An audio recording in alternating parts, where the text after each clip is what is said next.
ఈ యొక్క ఆరాధన కార్యక్రమాన్ని ప్రారంభించుకుందాము. సమయం అయింది కాబట్టి దయచేసి అందరూ లైన్లో ఉన్న మీరందరూ కూడా ఆరాధన పూర్వకంగా ఈ యొక్క కార్యక్రమంలో పాల్గొనాలని కోరుకుంటున్నాం. ప్రార్థనతో ఈ యొక్క కార్యక్రమాన్ని ప్రారంభించుకుందాం. ప్రార్థన చేసుకుందాం. మహాపరిశుద్ధుడు అయిన దేవానికి వందనాలు, స్తోత్రాలు తండ్రి. మమ్మల్ని ప్రేమించిన గొప్ప తండ్రివి నీకు వందనాలు చెల్లించుకుంటున్నాం ప్రభువా. ఆశ్చర్యకరుడివి, ఆలోచనకర్తవి ప్రభువా, నిత్యుడగు తండ్రివి, సమాధానానికి అధిపతివైన నీవు నేడు మాతో ఉన్నావు ప్రభువా. అనేక సమస్యల లాంటి పరిస్థితుల్లో నుండి కూడా నువ్వు మమ్మల్ని, మా హృదయాల్ని కాపాడుకుంటూ వచ్చే కాపరివి ప్రభువా. నీవే లేకపోతే మరుక్షణం ఏం జరుగుద్దో మా జీవితాల్లో మాకే తెలియదు నాయన. కానీ నువ్వైతే మమ్మల్ని కాపాడుతున్నావు, ప్రేమిస్తూ ఉన్నావు. నీకు వందనాలు చెల్లించుకుంటున్నాను తండ్రి. ఇదిగో ఈ దినాన్న ఆదివారపు ఆరాధనలో దేవా నిన్ను స్తుతించడానికి, గణపరచడానికి నువ్వు ఇచ్చిన గొప్ప భాగ్యమును బట్టి నీకు వందనాలు చెల్లిస్తున్నాను. లైవ్ లో కూడొచ్చిన ప్రతి బిడ్డను కూడా మీరు దీవించి ఆశీర్వదించండి. వారి వారి ప్రభు ఆలోచనలను, వారి యొక్క ప్రభు పరిస్థితులన్నింటినీ కూడా మీరు క్షేమంగా దాచి ఉంచండి నాయన. ప్రభా ఎటువంటి పరిస్థితి కూడా మమ్మల్ని ఏమీ చేయలేదు నాయన. నువ్వు మాతో ఉండగా, మాతో ప్రభు నువ్వు నడుస్తూ ఉండగా ఏ సమస్య కూడా మమ్మల్ని ఏమి చేయలేదని మమ్మల్ని మేము ప్రభు ధైర్యపరచుకోవడానికి నువ్వు ప్రభు నాయన యెహోషువను ధైర్యపరిచావు, అనేక మందిని ధైర్యపరిచావు, బలపరిచావు. ఈ దినాన్ని మమ్మల్ని కూడా మరొకసారి బలపరిచి, ధైర్యపరిచి ఈ దినాలంతట్లో మీరు నడిపించమని అడుగుతున్నాం. మేము పాడే పాటల్లో, వినే వాక్యం అంతట్లో మీ సహాయాన్ని మేము పొందుకొని నడవడానికి సహాయం దయచేయమని, మహిమ గంత ప్రభావాలు మీరే పొందుకోమని యేసు నామంలో అడిగి వేడుకుంటున్నాము తండ్రి, ఆమేన్. ఈ సమయంలో మన దగ్గర ఉన్నటువంటి చిన్న పాటల పుస్తకం నుంచి 285వ పాట పాడుకుందాము. మన దగ్గర ఉన్న చిన్న పాటల పుస్తకం నుంచి 285వ పాట, స్తోత్రము చెల్లించదము అనే పాట పాడుకుందాం.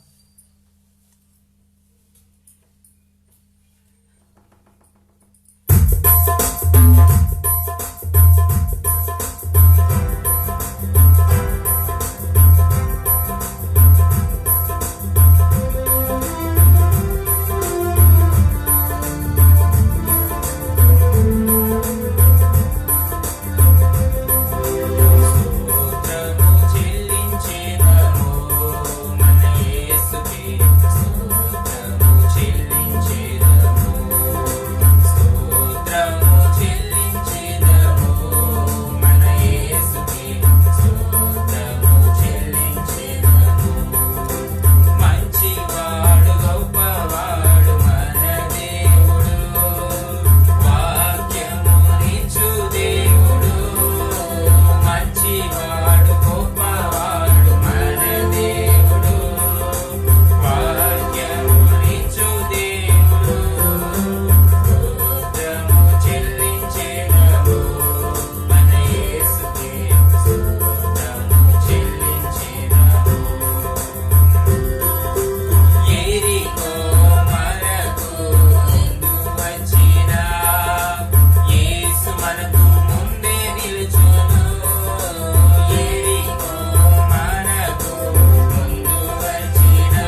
స్తోత్రం.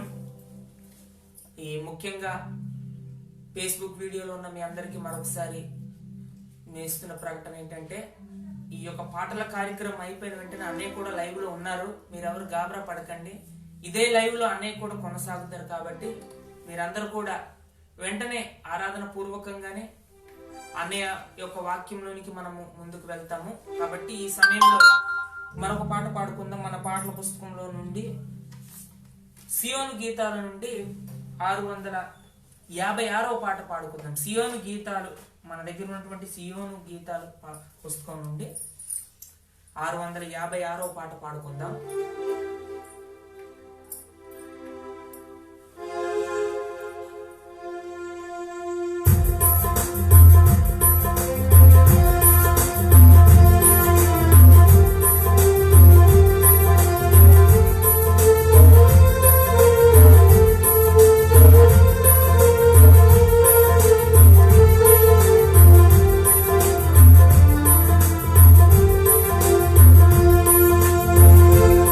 Yeah.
గాక. దేవుడు అద్భుతమైన రీతిలో ఈ యొక్క ఆరాధన చేసుకోవడానికి ఇచ్చిన గొప్ప సమయాన్ని బట్టి దేవునికి వేలాది వందనాలు తెలియజేస్తున్నాను. ఈ సమయంలో అన్నయ్య మన మధ్యలో లైన్లోకి వస్తారు, వాక్య భాగంలో నడిపిస్తారు. కాబట్టి మనమందరం కూడా అన్నయ్య యొక్క వాక్యాన్ని విందాం. ఈ సమయాన్ని అన్నయ్యకి అప్పగిస్తున్నాను.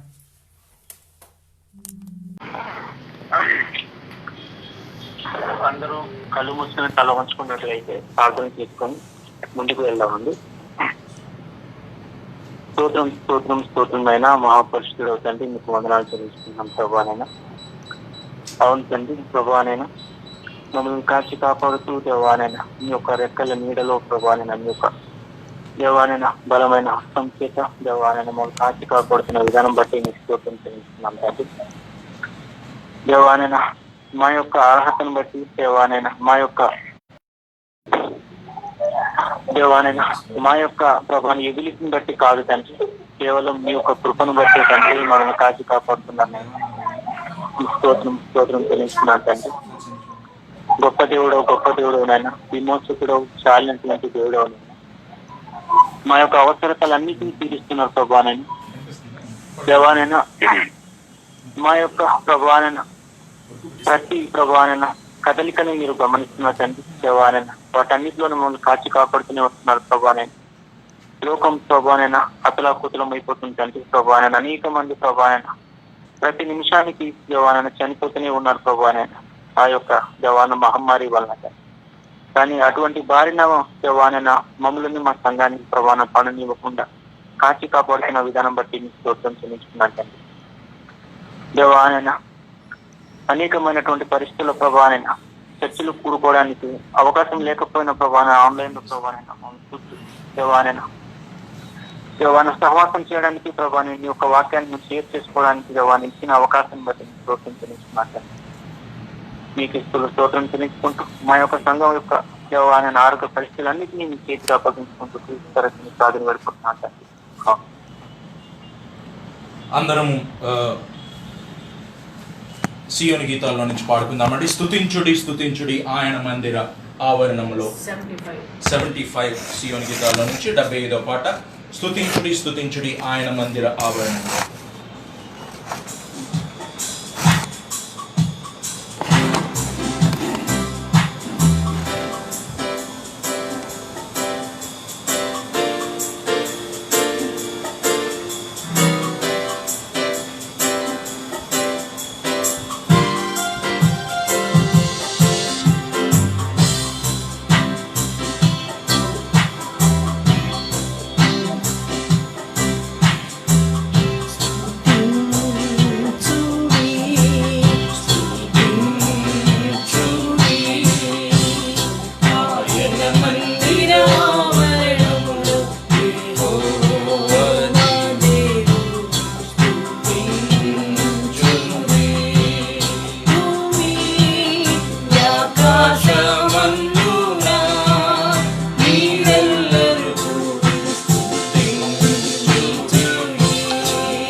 కలిగిన దీవులలోన రాజా రాజా తలుపులు లేని ప్రకృతిలోన రాజా రాజా రాజాది రాజులను రాజా రాజా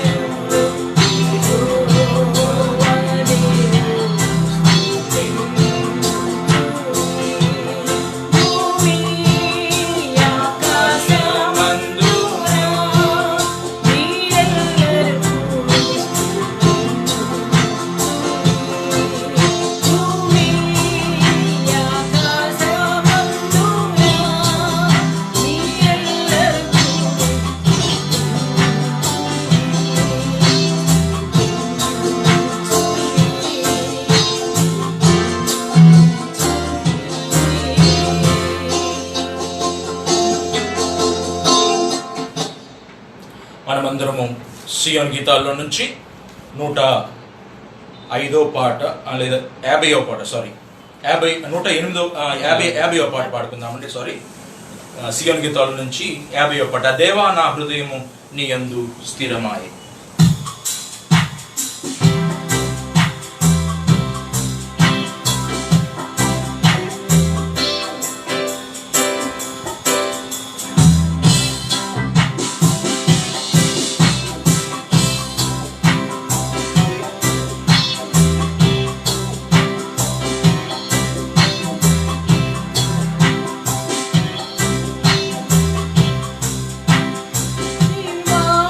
నా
కలిసి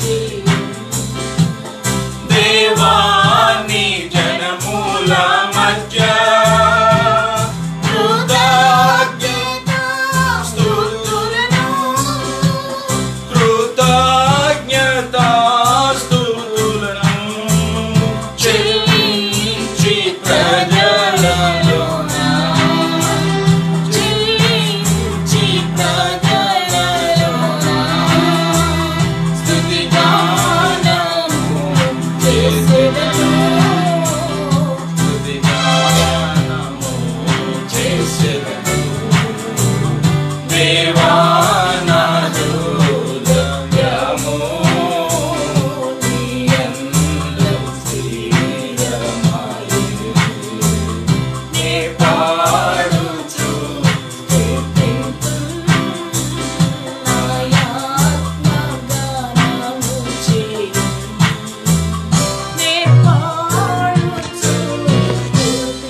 దేవుని నామాన్ని బట్టి మీ అందరికీ శుభాభివందనాలండి.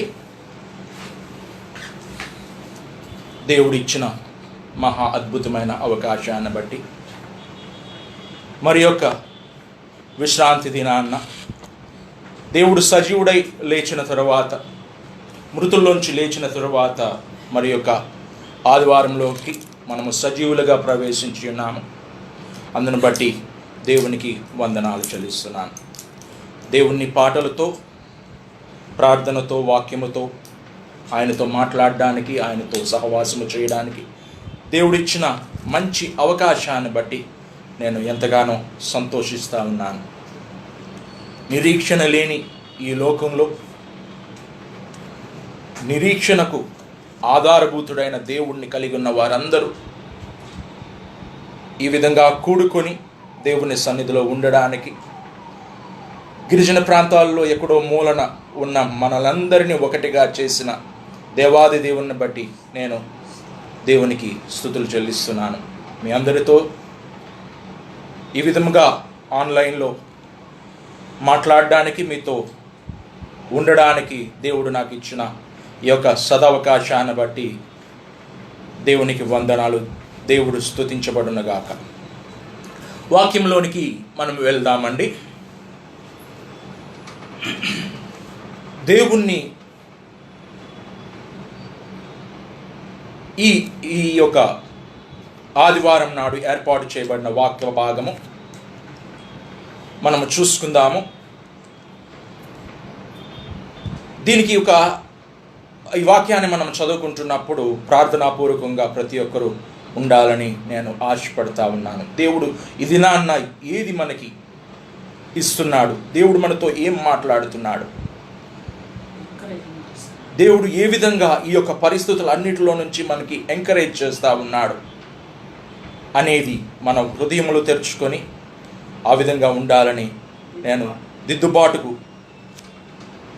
తెరవబడి ఉండాలని నేను మిమ్మల్ని ప్రేమతో బ్రతిమలాడుతున్నాము. చిన్న పాట పాడుకుందాము. చిన్న పల్లవి మాత్రమే, నా మనోనేత్రము తెరిచి అనే పాటను పాడుకుందాము. హల్లెలూయా, హల్లెలూయా. నా మనోనేత్రము తెరచి నా కఠిన హృదయమును మార్చి అంధకారములో నేనున్నా, అంధకారములో నేనున్నా, వెదకి నన్ను రక్షించితివి, వెదకి నన్ను రక్షించితివి. నా మనోనేత్రము తెరచి నా కఠిన హృదయమును మార్చి. చాలండి. 2వ రాజుల గ్రంథము 6వ అధ్యాయము 8 నుంచి 23 వచనాలు. మీరందరూ అది చదవాల్సిన అవసరం లేదు, కానీ 2వ రాజుల గ్రంథము 6వ అధ్యాయము 8 నుంచి 23 వచనాలు, ప్రత్యేకించి 17వ వచనము 21 నుంచి 23 వచనాలు మనం చదువుకుందామండి. రెండవ రాజుల గ్రంథము 6వ అధ్యాయము 8-23, కానీ 17, 21-23 వరకు చదువుకుందాం. 17వ వచనం. యెహోవా వీడు చూచినట్లు దయచేసి వీని కండ్లను తెరవమని ఎలీషా ప్రార్థన చేయగా యెహోవా పనివాని కండ్లను తెరవచేశాను గనుక వాడు ఎలీషా చుట్టూను పర్వతము అగ్ని గుర్రముల చేత రథముల చేత నిండి ఉండుట చూచెను. 21వ వచనం. అంతటి ఇశ్రాయేలు రాజు వారిని పారదూచి, నాయనా వీరిని కొట్టుదనా అని ఎలీషాను అడుగగా అతడు, నీవు వీరిని కొట్టవద్దు, నీ కత్తి చేతును నీ వింటి చేతును నీవు చెరపట్టిన వారిని నేను కొట్టుదువా? వారికి భోజనం పెట్టించి వారు తిని త్రాగిన తర్వాత వారు తమ తమ యజమానుని యొద్దకు వెళ్ళుదురు అని చెప్పారు. అతడు వారి కొరకు విస్తారమైన భోజన పదార్థం సిద్ధపరచగా వారు అన్నపానములు పుచ్చుకొని రాజు సెలవు పొంది తమ యజమానుని యొద్దకు పోయింది. అప్పటి నుండి సిరియనుల దండు వారు ఇశ్రాయేలు దేశంలోనికి వచ్చుట మారిపోయింది. చిన్న ప్రార్థన చేసుకుందామండి. మహాపరిశుద్ధుడైన తండ్రి, జీవముల ప్రభువా, నీకు వందనాలు, స్తుతులు, స్తోత్రాలు చెల్లించుకుంటున్నాము. నాయన, నీ దాసుడు నాయన నిలబడి ఉన్నాడు. నీ అభిషేకాన్ని మాపై కుమ్మరించండి దేవా. నీ ఆత్మను మాపై కుమ్మరించి మేము నేర్చుకోవాల్సిన పాఠాలు మాకు నేర్పించమని నీకే వందనాలు, స్తుతులు, స్తోత్రాలు చెల్లించుకుంటూ క్రీస్తు పెట్టి వేడుకుంటున్నాం తండ్రి. ఆమేన్. ఇక్కడ మనం కొంచెం బ్యాక్గ్రౌండ్లోకి మనం వెళ్ళినట్లయితే, సిరియా రాజు ఇశ్రాయేలులతో యుద్ధం చేయుటకు తన సేవకులతో ఆలోచన చేసి ఉన్నాడు. ఆలోచన చేస్తూ ఉంటున్నప్పుడు ప్రతి ఆలోచన ఈ సిరియా దేశపు రాజు చేస్తున్న ప్రతి ఆలోచన ఇశ్రాయేలు రాజులకు చేరుతూ వస్తుంది. ఇలాగ పలానా దగ్గర పలానా సిరియా దేశపు రాజు వారి సైన్యము ఇశ్రాయేల్ మీద దండెత్తుతుంది, పలానా చోట జరుగుతూ ఉంటుంది అని చెప్పేసి ఏదైతే సిరియా రాజు అనుకుంటా ఉన్నాడో, ఆ యొక్క ఇశ్రాయేలును నాశనం చేయాలని అనుకుంటా ఉన్నాడో, ఆ యొక్క ఇన్ఫర్మేషన్ అంతా ఇశ్రాయేలులకు తెలిసిపోతుంది. అప్పుడు ఇశ్రాయేలులందరూ ముందుగానే సిద్ధపడి యుద్ధము చేయడానికి రెడీగా సంసిద్ధులై ఉంటా ఉన్నారు. ఏ విధముగా తెలుస్తుంది వారికి? మన దాంట్లో ఎవడైనా ఒక స్పై అంటే గూఢాచారం ఉన్నాడా సిరియా రాజులకు సంబంధించిన దాంట్లో సైన్యంలో అని సిరియా రాజు దానికోసం విచారణ చేస్తూ ఉంటున్నప్పుడు వానిలో ఒకడు ఏమంటాడంటే, ఈ యొక్క సమాచారాన్ని గూఢాచారి మన దాంట్లో ఎవరు లేరు, కానీ అక్కడ ఆ ఇశ్రాయేలుల దేశంలో ఒక ప్రవక్త ఉన్నాడు, ఒక యాజకుడు ఉన్నాడు, ఒక దేవుని సేవకుడు ఉన్నాడు, ఎలీషా అనేవాడు ఉన్నాడు. ఆ ప్రవక్త మనం ఏదైతే చేద్దాం అనుకుంటున్నామో ఆ దాన్ని తెలిపి సిద్ధపరుస్తా ఉన్నాడు. మీ అంతఃపురమందు మీరు అనుకున్న మాటలు ఇశ్రాయేలు రాజునకు తెలియజేయును అనేది. మీ అంతఃపురమున అనుకొనిన మాటలు ఇశ్రాయేలుల రాజుకు ఎలీషా తెలియజేయుచున్నాడు అని వాళ్ళలో వాడు సిరియా రాజుకు చెప్తా ఉన్నాడు. అయితే సిరియా రాజుకు కోపం వచ్చి, అయితే అతన్ని తీసుకొని రండి, ఎలీషాను లేదా ప్రవక్తను తీసుకొని రండి అని చెప్పి అక్కడకు గుర్రములు, రథములు, సైన్యము అంతటిని పంపించి ఒక మనిషి కోసం ఇది చెప్తా ఉంటుంటే నాకు మళ్ళీ పోయిన వారంది గుర్తుకొస్తా ఉంటుంది. యేసు ప్రభు అన్న మాటలు గుర్తుకు వస్తూ ఉన్నాయి. నేను మీ మధ్య యెరూషలేములో లేదా మీ మధ్య అనేక సార్లు తిరుగుతా ఉన్నానే. గెత్సేమనే తోటలో యేసు ప్రభు అంటున్న మాటలు, అనేక సార్లు తిరుగుతా ఉన్నాను కదా, ఆలయంలో ప్రకటిస్తూ ఉంటాను. అటువంటప్పుడు నన్ను మీరు పట్టుకోవడానికి రాలేదు, కానీ ఒక దొంగ మీదకి వచ్చినట్టుగా మీరు కత్తులతోనూ గుదియలతోనూ సైన్యంతోనూ వీటన్నిటితోనూ మీరు నన్ను పట్టుకోవడానికి వచ్చారు అని యేసు ప్రభు అన్న మాటలు గుర్తుకు వస్తూ ఉన్నాయండి. ఒక వ్యక్తిని పట్టుకోవడానికి, ఎలీషాను పట్టుకోవడానికి అనేక మంది సైన్యము వచ్చి ఉంటా ఉన్నారు. గుర్రాలు, రథాలు ఇవన్నీ ఉంటాయి. అప్పుడు ఎలీషా తన చుట్టూ అంటే దేవుని మీద ఆధారపడిన మనిషి కాబట్టి, ప్రవక్త కాబట్టి, యాజకుడు కాబట్టి, ఏలియా కంటే రెండింతల ఆత్మ ఉన్న ఎలీషాగా చెప్పుకుంటున్నాం మనము. ఎలీషా ధైర్యముగా ఉన్నాడు, ఎలీషా కన్నులతో చూడగలుగుతా ఉన్నాడు, లేదా మనోనేత్రాలతో చూడగలుగుతా ఉన్నాడు. సిరియా దేశపు సైన్యం వెనకాల దేవుని సైన్యాన్ని, రథాలని చూడగలుగుతా ఉన్నాడు. ఆత్మలో సిరియా రాజు వెనకాల ఉన్న సైన్యాన్ని ఎలీషా చూస్తా ఉన్నాడు. ఇక్కడ తన పనివాడైన గెహజీ భయపడిపోతా ఉన్నాడు. సిరియా రాజుకు వాళ్ళ సైన్యము మన మీదకి దండెత్తడానికి వచ్చింది, మనల్ని అరెస్ట్ చేసి తీసుకెళ్ళిపోవడానికి వచ్చింది అని భయపడుతూ ఉన్నాడు. ఇక్కడ గెహజీ ఎలీషాతో అంటా ఉంటున్నప్పుడు ఎలీషా ఒక మాట అంటున్నాడు. ఏ మాట అన్నాడండి? 15వ వచనం చూద్దాం. దైవజనుడైన అతని పనివాడు పెందడికనే లేచి బయటికి వచ్చినప్పుడు గుర్రములను రథములను గల సైన్యము పట్టణమును చుట్టుకొని ఉండుట కనబడెను.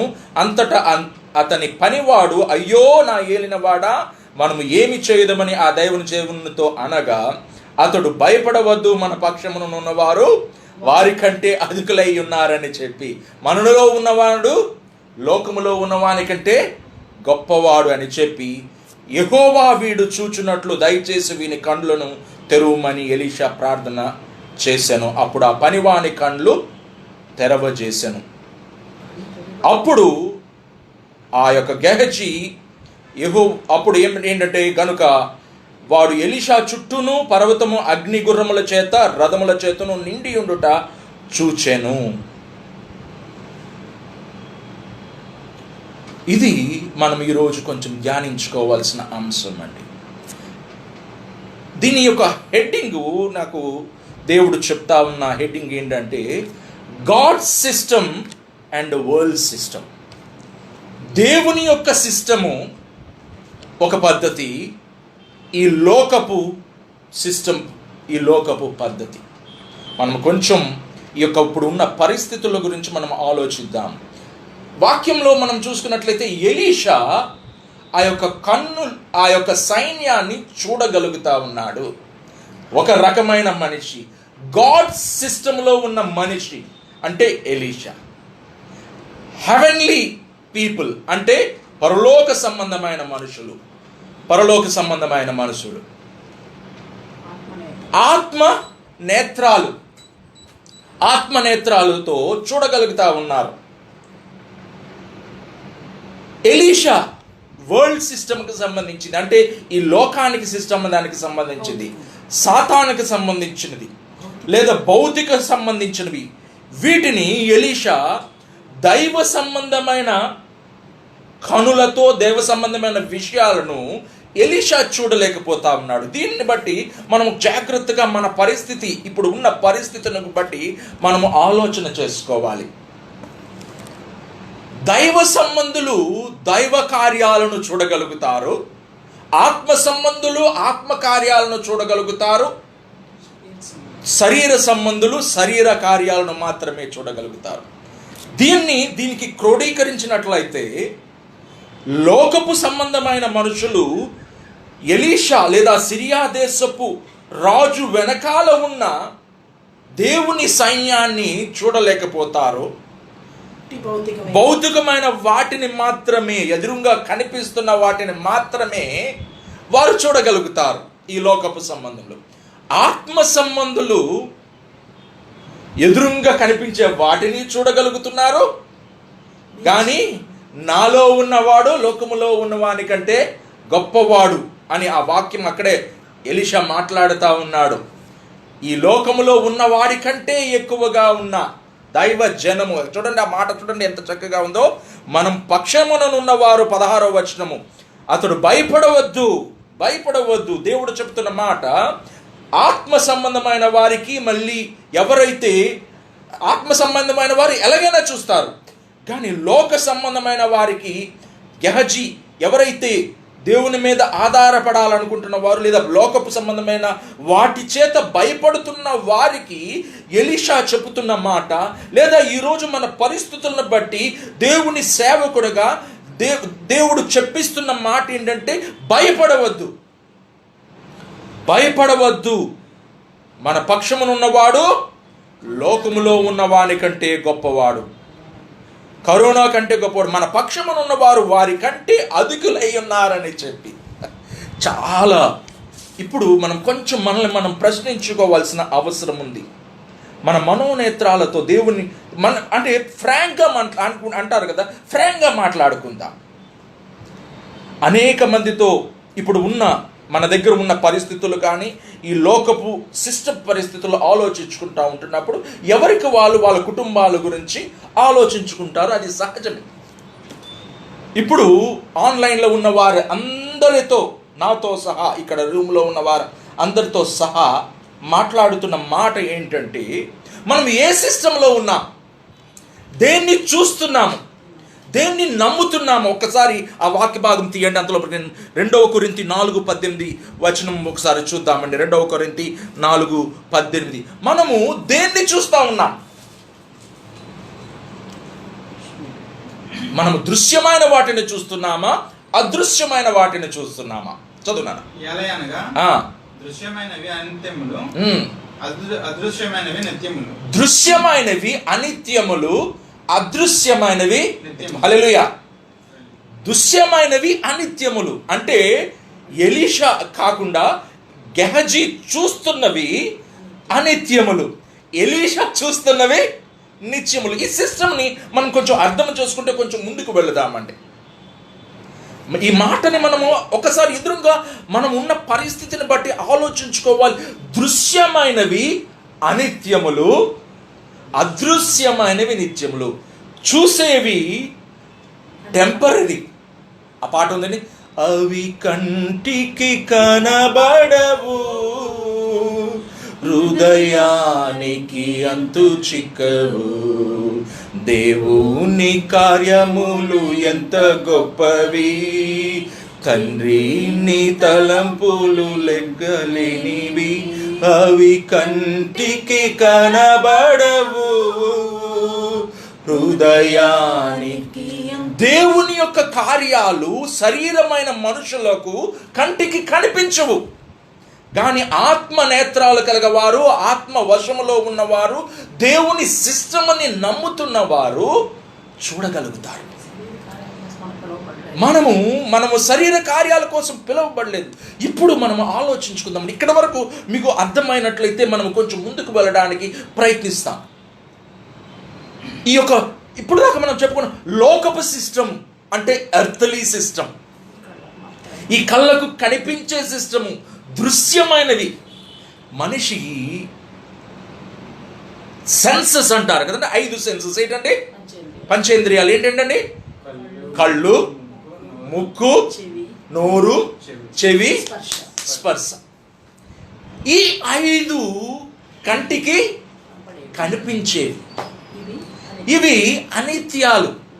ఈ సిస్టమ్తో మనము ఈ లోకములో జరుగుతున్న విషయాలను మనము చూస్తూ ఉన్నాము. ఈ సిస్టమ్తో గెహజీ చూస్తున్నాడు. గెహజీ చూస్తున్నప్పుడు ఏం జరిగిందండి? ఆ యొక్క సిరియా రాజుల యొక్క సైన్యము మన ఆ ఎలీషా అక్కడ గెహజీ మీదకి దండెత్తి వచ్చి తీసుకుని వెళ్ళేదాన్ని ఈ యొక్క సిస్టమ్తో, ఈ యొక్క సెన్సెస్తో చూస్తూ ఉన్నాడు. కానీ అప్పుడు భయము ప్రవేశించింది గెహజీలో. అంటే అర్థం ఏంటి? ఈ లోకపు సిస్టమ్ని చూసినప్పుడు భయము మనలోకి ప్రవేశిస్తుంది, తెగులు మనలోకి ప్రవేశిస్తుంది, కరువు మనలోకి ప్రవేశిస్తుంది, ఈ లోకపు సంబంధమైన ఆలోచనలు మనలోకి ప్రవేశిస్తాయి. ఇది అపవాది, మంచి చెడు, పరలోకము భూలోకము, పరలోక సంబంధమైనవి భూలోక సంబంధమైనది, ఆత్మక సంబంధమైనవి శరీరానికి సంబంధించినవి, దృశ్యమైనవి అదృశ్యమైనవి. హీబ్రూలో ఎబ్రీ పత్రిక 11వ అధ్యాయంలో ఏమంటుందండి? ఏమండి? విశ్వాసమునది నిరీక్షింపబడు నాటి యొక్క నిజస్వరూపమును అదృశ్యమైనవి ఉన్నవనుటకు రుజువై ఉన్నది. అంటే మనం వేటిని నమ్మాలి? అదృశ్యమైనవి. మన విశ్వాసం ఏ విధంగా ఉండాలంటే అదృశ్యమైనవి చూచేటట్టుగా మనము నమ్మాలి. హెబ్రీ 11 కదా, చదపా. విశ్వాసమునది నిరీక్షింపబడు వాటి యొక్క నిజస్వరూపమును అదృశ్యమైనవి ఉన్నవనుటకు రుజువునై ఉన్నది. అదృశ్యమైనవి ఉన్నవనుటకు రుజువై ఉన్నది అంటే ఏది మనము నమ్మాలి? అదృశ్యమైన వాటిని నమ్మాలి, దేవుని నేత్రాలను నమ్మాలి, మనోనేత్రాలను నమ్మాలి. అంటే అదృశ్యమైనవి నిత్యములు అంటున్నాడు కాబట్టి అదృశ్యమైనవి నమ్మాలి. గాడ్ సిస్టమ్ని, దేవుని యొక్క సిస్టమ్ని మనము నమ్మాలి, వాక్యాన్ని నమ్మాలి, దేవుని నమ్మాలి. కానీ మనం ఎలీషా అదే చేశాడు. కానీ మనం ఈ యొక్క సెన్సెస్తో చూసే వాటిని మనము నమ్ముతా ఉన్నాము. ఈ యొక్క మనుషులు, నేను వేరే ఈ లోకపు మనుషులతో నేను మాట్లాడట్లేదు, కానీ క్రైస్తవులతో దేవుని సిస్టములో ఉన్నాము అని అనుకొని భ్రమపడుతున్న ఆత్మలతో మాట్లాడుతూ ఉన్నాను, మనుషులతో మాట్లాడుతూ ఉన్నాను, ఆన్లైన్లో ఉన్న ప్రజలందరితో నేను మాట్లాడుతూ ఉన్నాను. ఇది విశ్వాసానికి ఒక పరీక్ష. ఇంకా అక్కడే హెబ్రీ 11లోనే ఉన్నదనుకుంటా. ఈ ప్రపంచములు అదృశ్యమైన వాటితో మాట చేత, ప్రపంచములు దేవుని వాక్యముల నిర్మాణమైనవనియు, ప్రపంచములు దేవుని వాక్యముతో నిర్మాణమైనవనివి, అందును బట్టి దృశ్యమైనది కనబడేడు పదార్థములచే నిర్మింపబడలేదని. హల్లెలూయా. దృశ్యమైనదట కనబడే పదార్థాల చేత నిర్మించబడలేదు. మరి దేని చేత నిర్మించబడింది? వాక్యము చేత, దేవుని మాట చేత నిర్మించబడి. ఇంకా చెప్పాలంటే నేను ఈ యొక్క అన్యజనులు కూడా ఈ మాటని నమ్ముతారు. బ్రహ్మ ఈ లోకాన్ని ఓంకారముతో సృష్టించాడని నమ్ముతారు. దృశ్యమైనవి కంటికి కనిపించే పదార్థాలతో సృష్టింపబడలేదని అంటే అర్థమైంది, కనబడనివి కనిపించే వాటిని సృష్టిస్తా ఉన్నాయి. హల్లెలూయా. దీన్ని మనం బాగా అర్థం చేసుకోవాలి. మనము ముందుకు వెళ్ళకపోయినా పర్వాలేదు, పెద్దగా మనం మెసేజ్ చెప్పుకున్నాము, పెద్దగా ఇది చెప్పుకున్నాము అనే దానికంటే ఈ యొక్క సిస్టమ్ని మనం అర్థం చేసుకుంటే ఈ పరిస్థితుల్లో ఇది మనకి హెల్ప్ చేస్తూ ఉంటుంది. దేవుని వాక్యం హెల్ప్ చేస్తూ ఉంటుంది. అంటే దృశ్యమైన వాటిని అదృశ్యమైన వాటి చేత సృష్టింపబడ్డాయి. కానీ మనము దృశ్యమైన వాటిని దృశ్యమైన వాటి చేతనే, శరీర సంబంధమైన వాటి చేతనే మనము చూస్తూ ఉన్నాం. ఇప్పుడు మనందరికీ ప్రశ్న, ఏం ప్రశ్న అండి? ఈ దృశ్యమైన వాటి గురించి లేదా కనిపించే వాటి గురించి ప్రశ్న. డ్రైవర్స్గా ఉన్నవాళ్ళు, ఉద్యోగాలు చేస్తున్న వాళ్ళు అందరికీ ప్రశ్న ఏంటంటే, కరోనా వచ్చింది, ఈ లోకపు సిస్టమ్ అంతా పాడైపోయింది, ఆర్థిక పరిస్థితులు అన్నీ పాడైపోయి ఉన్నాయి, నా యొక్క ఈఎంఐలు పెరిగిపోతూ ఉన్నాయి, నా కుటుంబాన్ని నేను ఎలాగా పోషించాలి, కనబడే వాటి గురించి మనం ఆలోచిస్తూ ఉన్నాము. అప్పుడు ఏమవుతుంది? భయం వేస్తూ ఉంటుంది. నేను విన్నాను, నేను గవర్నమెంట్ని నేను ఏమీ తప్పు పట్టట్లేదు, ఐ సెల్యూట్ ద గవర్నమెంట్ చేస్తున్న పనులన్నిటిని బట్టి నేను సంతోషిస్తూ ఉన్నాను. పేద ప్రజలకు కానీ అనేక మందికి ఎటువంటి కొరత లేకుండా వీలైనంత వరకు వారు పంపిణీ చేస్తున్న విధానాలను బట్టి వాటన్నిటి గురించి నేను గవర్నమెంట్ని గవర్నమెంట్ని బట్టి సంతోషం. అది ఏ గవర్నమెంట్ అయినా మనకు అనవసరం, కానీ ప్రజల వద్దకు చేరుతూ ఉంది. ఎంతవరకు చేరుతుంది? నేను దాని విషయాలు విన్నాను. ఏంటంటే గవర్నమెంట్ పీపుల్కి హాఫ్ శాలరీయే వచ్చింది, పెన్షనర్స్కి హాఫ్ శాలరీయే వచ్చింది. ఎందుకంటే నిల్వలు అయిపోయినాయి. నిల్వలుంటే ఇచ్చుండేవారు, నేను వాళ్ళని ఇచ్చేయడం కాదు, నిల్వలుంటే ఇచ్చుండేవారు. ఇప్పుడు మనము దేని వైపుకు చూస్తూ ఉన్నామో? కనబడే వాటి మీద ఎదురు చూస్తూ ఉన్నాము, లోకపు సిస్టమ్స్ మీద ఎదురు చూస్తూ ఉన్నాము. లోకపు సిస్టమ్స్ స్తంభించిపోతూ ఉన్నాయి. నీ ఈఎంఐలు కట్టలేదని బాధ తీరా ఓపెన్ అయిపోయిన తర్వాత అన్నీ రెడీ అయిపోతాయా అండి? ఇమ్మీడియట్గా టూరిస్టులు వచ్చేస్తారు, మన బిజినెస్ కంటిన్యూ చేసేస్తాము. మిమ్మల్ని భయపెట్టాలని కాదు, మనం ఏ సిస్టమ్ని నమ్మాలి, ఏ సిస్టమ్ని మనం చూస్తూ ఉన్నాము, ఏ సిస్టమ్ మీద మనం, ఈ లోకపు సిస్టము, కనిపించే సిస్టము హెల్ప్ చేస్తుంది సరే, కానీ ఒక స్టేజ్కి వెళ్ళిపోతే ఈ లోకపు సిస్టమ్స్ కూడా ఏమీ చేయలేదు. ఫోను పనిచేయదు, ఆ పరిస్థితులు ఉన్న రోజులు ఉన్నాయి. ఈ కరువు, ఈ ఫెమైన్, దీనికి సంబంధించిన తెగుళ్ళు ఇవన్నీ ఇప్పుడు కొత్తగా వచ్చినాయా అండి? లేదు.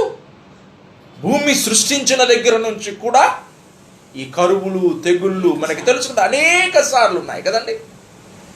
మనం ఈ కనిపించే వాటిని చూస్తూ భయపడిపోతా ఉన్నాం. అందుకనే ఏమన్నాడు వాక్యము? కనిపించేవి అనిత్యములు, కనిపించనివి నిత్యములు. ఒక స్పిరిట్, ఒక ఆత్మ మనల్ని నడిపించేటట్టుగా ఉండాలి. వీటిని చూసేటట్టుగా, వాటిని నమ్మేటట్టుగా ఉండకూడదు. మన కళ్ళు తెరవబడాలి. గెహజీకి తెరవబడినట్టుగా. గెహజీ చూడలేకపోయాడు ఈ యొక్క లోకపు సిస్టమ్ని పనిచేస్తూ ఉన్నంత వరకు. మరి గెహజీ ఇప్పుడు ఆలోచించాలండి. గెహజీ చూసాడు కాబట్టి కనిపించాయా, అప్పుడు వచ్చాయా, లేకపోతే ముందు నుంచి ఉన్నాయా? ముందు నుంచి ఉన్నాయి. ఎలీషా చూడగలిగాడు, గెహజీ చూడలేకపోయాడు. నువ్వు చూడగలుగుతున్నావా, చూడలేకపోతున్నావా అనేది నీ ప్రశ్న. నాకు దేవుడిచ్చిన ఈ లోకపు నిల్వలు గతించకపోతాయి, ఈ లోకపు పరిస్థితులు గతించిపోతాయి, కానీ దేవుడు ఇచ్చిన నిల్వలు గతించిపోవు. అవి నిత్యములు. వాటిని మనం చూడలేకపోతున్నాము. ప్రార్థన చేసుకుని, దేవా నా మనోనేత్రాలను తెరవండి ప్రభువా, నేను అది చూడగలిగేటట్టు సహాయం దయచేయండి. ఎప్పుడైతే దేవుని యొక్క సిస్టములోకి, ఆత్మ సిస్టములోకి వెళ్తామో, there is life in it, అంటే జీవం ఉంటుంది. ఈ లోకపు సిస్టమ్, నేను మీకు అర్థం అవ్వడానికి కొంచెం చమత్కారంగా చెప్పాలన్నాను, ఎవరిని కించపరడానికి కాదు. ఈ లోకపు సిస్టంలో ఉన్నవారు ఈ నెల రెంట్ పే చేయలేదు, కానీ దేవుని సిస్టంలో ఉన్న నేను రెంట్ పే చేసేయగలిగాను. ఈ లోకపు సిస్టంలో ఉన్నవారు ఈఎంఐస్ పే చేయలేదు, కానీ దేవుని సిస్టంలో ఉన్న నేను ఆ సప్లైలు ఆగిపోలేదు, ఈఎంఐ పే చేసేసుకోగలిగాను. నన్ను నేను బోస్ చేసుకోవడం కాదండి. ఈ యొక్క సిస్టమ్కి అదృశ్యమైనవి నిత్యములు, అది దేవుని చేతిలోకి మనం వెళ్తా ఉన్నాము అనేది మనం గ్రహించుకోవాలి. అప్పుడు ఏమవుతుందంటే ధైర్యం ఉంటుంది, జీవం ఉంటుంది, నిరీక్షణ ఉంటుంది, ఆధారము, దేవుని యొక్క ఆధారాల మీద, ఆ యొక్క గిడ్డంగుల మీద, ఆ నిల్వల మీద ఆధారపడతాం. మరి ఈ లోకపు సిస్టమ్స్ వైపు చూస్తూ ఉన్నప్పుడు అధైర్యమే పడతాం. ఎలా పడతాము? అయ్యో బాబోయ్. ఈ దేవుని సిస్టంలో ఉన్నవారు ఒక రూల్స్ ప్రకారంగా ఉండడానికి ఇష్టపడతారు. ఫోకస్ దేవుని మీద ఉంటుంది. నీవు వేటి చేతనైతే చూస్తావో, పదే పదే చూస్తావో, దాని ద్వారా ఏలపడతావు. ఆండ్రూ గారు ఒక మాట అంటా ఉన్నారండి, సినిమాల వైపు చూస్తూ ఉన్నామనుకో, సినిమాలే నన్ను రూల్ చేస్తాయి. ఆటలు ఎక్కువగా ఉన్నాయనుకో, ఆటలే నన్ను రూల్ చేస్తాయి. అంటే నీవు దేని మీదకి ఎక్కువ సమయాన్ని నువ్వు ఇస్తూ ఉంటే, ఫోకస్ చేస్తూ ఉంటే, అది నిన్ను ఏలుబడి చేస్తూ ఉంటుంది. కరోనా మీద పెడితే కరోనా నిన్ను ఏలుతుంది, దేవుని మీద పెడితే దేవుని యొక్క వాక్యము నీటి కాలువల యోర్ను నాటబడినదై ఆకువాడక తన కాలమందు ఫలమిచ్చు చెట్టు వలె ఉంటుంది. నీకు ధైర్యం వస్తుంది, జీవం వస్తుంది, ఏ తెగులును నీ గుడారమును సమీపించదు. ఈ యొక్క సిస్టమ్ని మనము అర్థం చేసుకోవాలి. భయము దేనికి సంబంధించింది? ఈ లోకపు సిస్టమ్. భయము ఈ లోకపు సిస్టమ్. ఉద్యోగాలు పోతాయేమో, 3 years అయిందండి, రేపు జూలైకి నేను ఉద్యోగం మానేసి. కానీ దేవుడు అత్యధికమైన కృపచేత అప్పుడు ఎలాగున్నాము ఇప్పుడు కూడా అదే విధముగా నన్ను పోషిస్తూ, మా కుటుంబాన్ని పోషిస్తూ, ఆనందంగా ఉండేటట్టుగా, దేవుని సిస్టంలో ఉండేటట్టుగా, దేవుడు సంతోషించేటట్టుగా నన్ను నిలబెడతా ఉన్నాడు. మీకున్న సమస్యలే మాకు ఉన్నాయి, కానీ భయపడదు. అడ్జస్ట్మెంట్లు చేసుకుంటాము దేవుని వాక్యానికి తగ్గట్టుగా. ఇప్పుడు ఇంకొక మాట అందాము. ఓకే, ఈ లోకపు సిస్టమ్స్ మీద ఆధారపడదాం. అంటే నీ యొక్క బలం మీద, నీవు చూసే వాటి మీద, నీవు పీల్చే వాటి మీద, నువ్వు తినే వాటి మీద, లేదా స్పర్శించే వాటి మీద ఆధారపడదాం. పరిస్థితులు తారుమారైపోతా ఉన్నాయి. ఏమన్నా చేయగలవా? ఏమన్నా చేయగలవా? నీ చేతులు ఇప్పుడు అనేక పరిస్థితులు, గవర్నమెంట్ చేతులు దాటిపోయే పరిస్థితి. అమెరికా పరిస్థితిని చూస్తున్నాము. లక్షల కొలది ఎఫెక్ట్ అయిన మనుషులు ఉన్నారు. ఇటలీలో ఎఫెక్ట్ అయిన మనుషులు ఉన్నారు. స్పెయిన్లో ఎఫెక్ట్ అయిన మనుషులు ఉన్నారు. మరి ఇవి చూస్తూ ఉన్న అనేక దేశాలు ఎఫెక్ట్ అయిన పరిస్థితులు ఉన్నాయి. ఈ లోకపు సిస్టమ్స్ మీద చూస్తూ ఉంటున్నప్పుడు, చేతులు దాటే పరిస్థితులు వచ్చినప్పుడు ఏమీ చేయలేమని చెప్తారు. గవర్నమెంట్ 130 కోట్ల జనాభా ఉన్నాము, ఎంతకన్నా సపోర్ట్ చేస్తుందండి? ఎంతకన్నా సపోర్ట్ చేస్తుంది? ఈ పరిస్థితులు చేజారిపోయినప్పుడు మిమ్మల్ని భయపెట్టాలనే కాదు, coming to the God system, దేవుని యొక్క సిస్టంలోకి, ఆత్మ సిస్టంలోకి రండి అని చెప్పడానికి. ఎందుకంటే ఎలీషా సిస్టంలోకి రండి, దేవుని సిస్టంలోకి రండి, అప్పుడు మనోనేత్రాలు తెరిచి చూడగలుగుతారు. తన ప్రేమించే వారి కొరకు సిద్ధమైనవి. ఏలియా పరిస్థితి ఏమైందండి? ఆలోచిద్దాం. మనము వాక్యాలు లేకుండా దేవుని వాక్యం, అందుకనే మనము we should be settled down in God system. నేను నిన్న దేంట్లోనో చదువుతా ఉన్నాను, చాయిస్ నీ చేతిలో ఉందట. దేవుడు చెప్తా ఉన్నాడు, చాయిస్ నీ చేతిలో, అంటే ఎంపిక నీ చేతిలో ఉంది. నువ్వు ఏ విధంగా నడుస్తావు అనేది తర్వాత సంగతి. ఫస్ట్ ఎంపిక నీ చేతిలో ఉంది. చేతిలో ఉంటున్నప్పుడట దేవుడు, అంటే ఊహించుకుందాం, దేవుడు సింహాసనాసీనుడై మనం అక్కడ నిలబడిపోయి, బాబు నీకు 2 రకాల మార్గాలు ఉన్నాయి. దేవుడే చెప్తా ఉన్నాడు, 2 రకాల మార్గాలు ఉన్నాయి. ఒకటి విశాల మార్గము, 2 ఇరుకు మార్గము. ఒకటి పరలోకమైన సంబంధమైన మార్గము, భూలోక సంబంధమైన మార్గము. ఒకటి శరీర సంబంధమైన మార్గము, ఒకటి ఆత్మ సంబంధమైన మార్గము. ఒకటి దృశ్యమైన మార్గము, ఇంకొకటి అదృశ్యమైన మార్గం.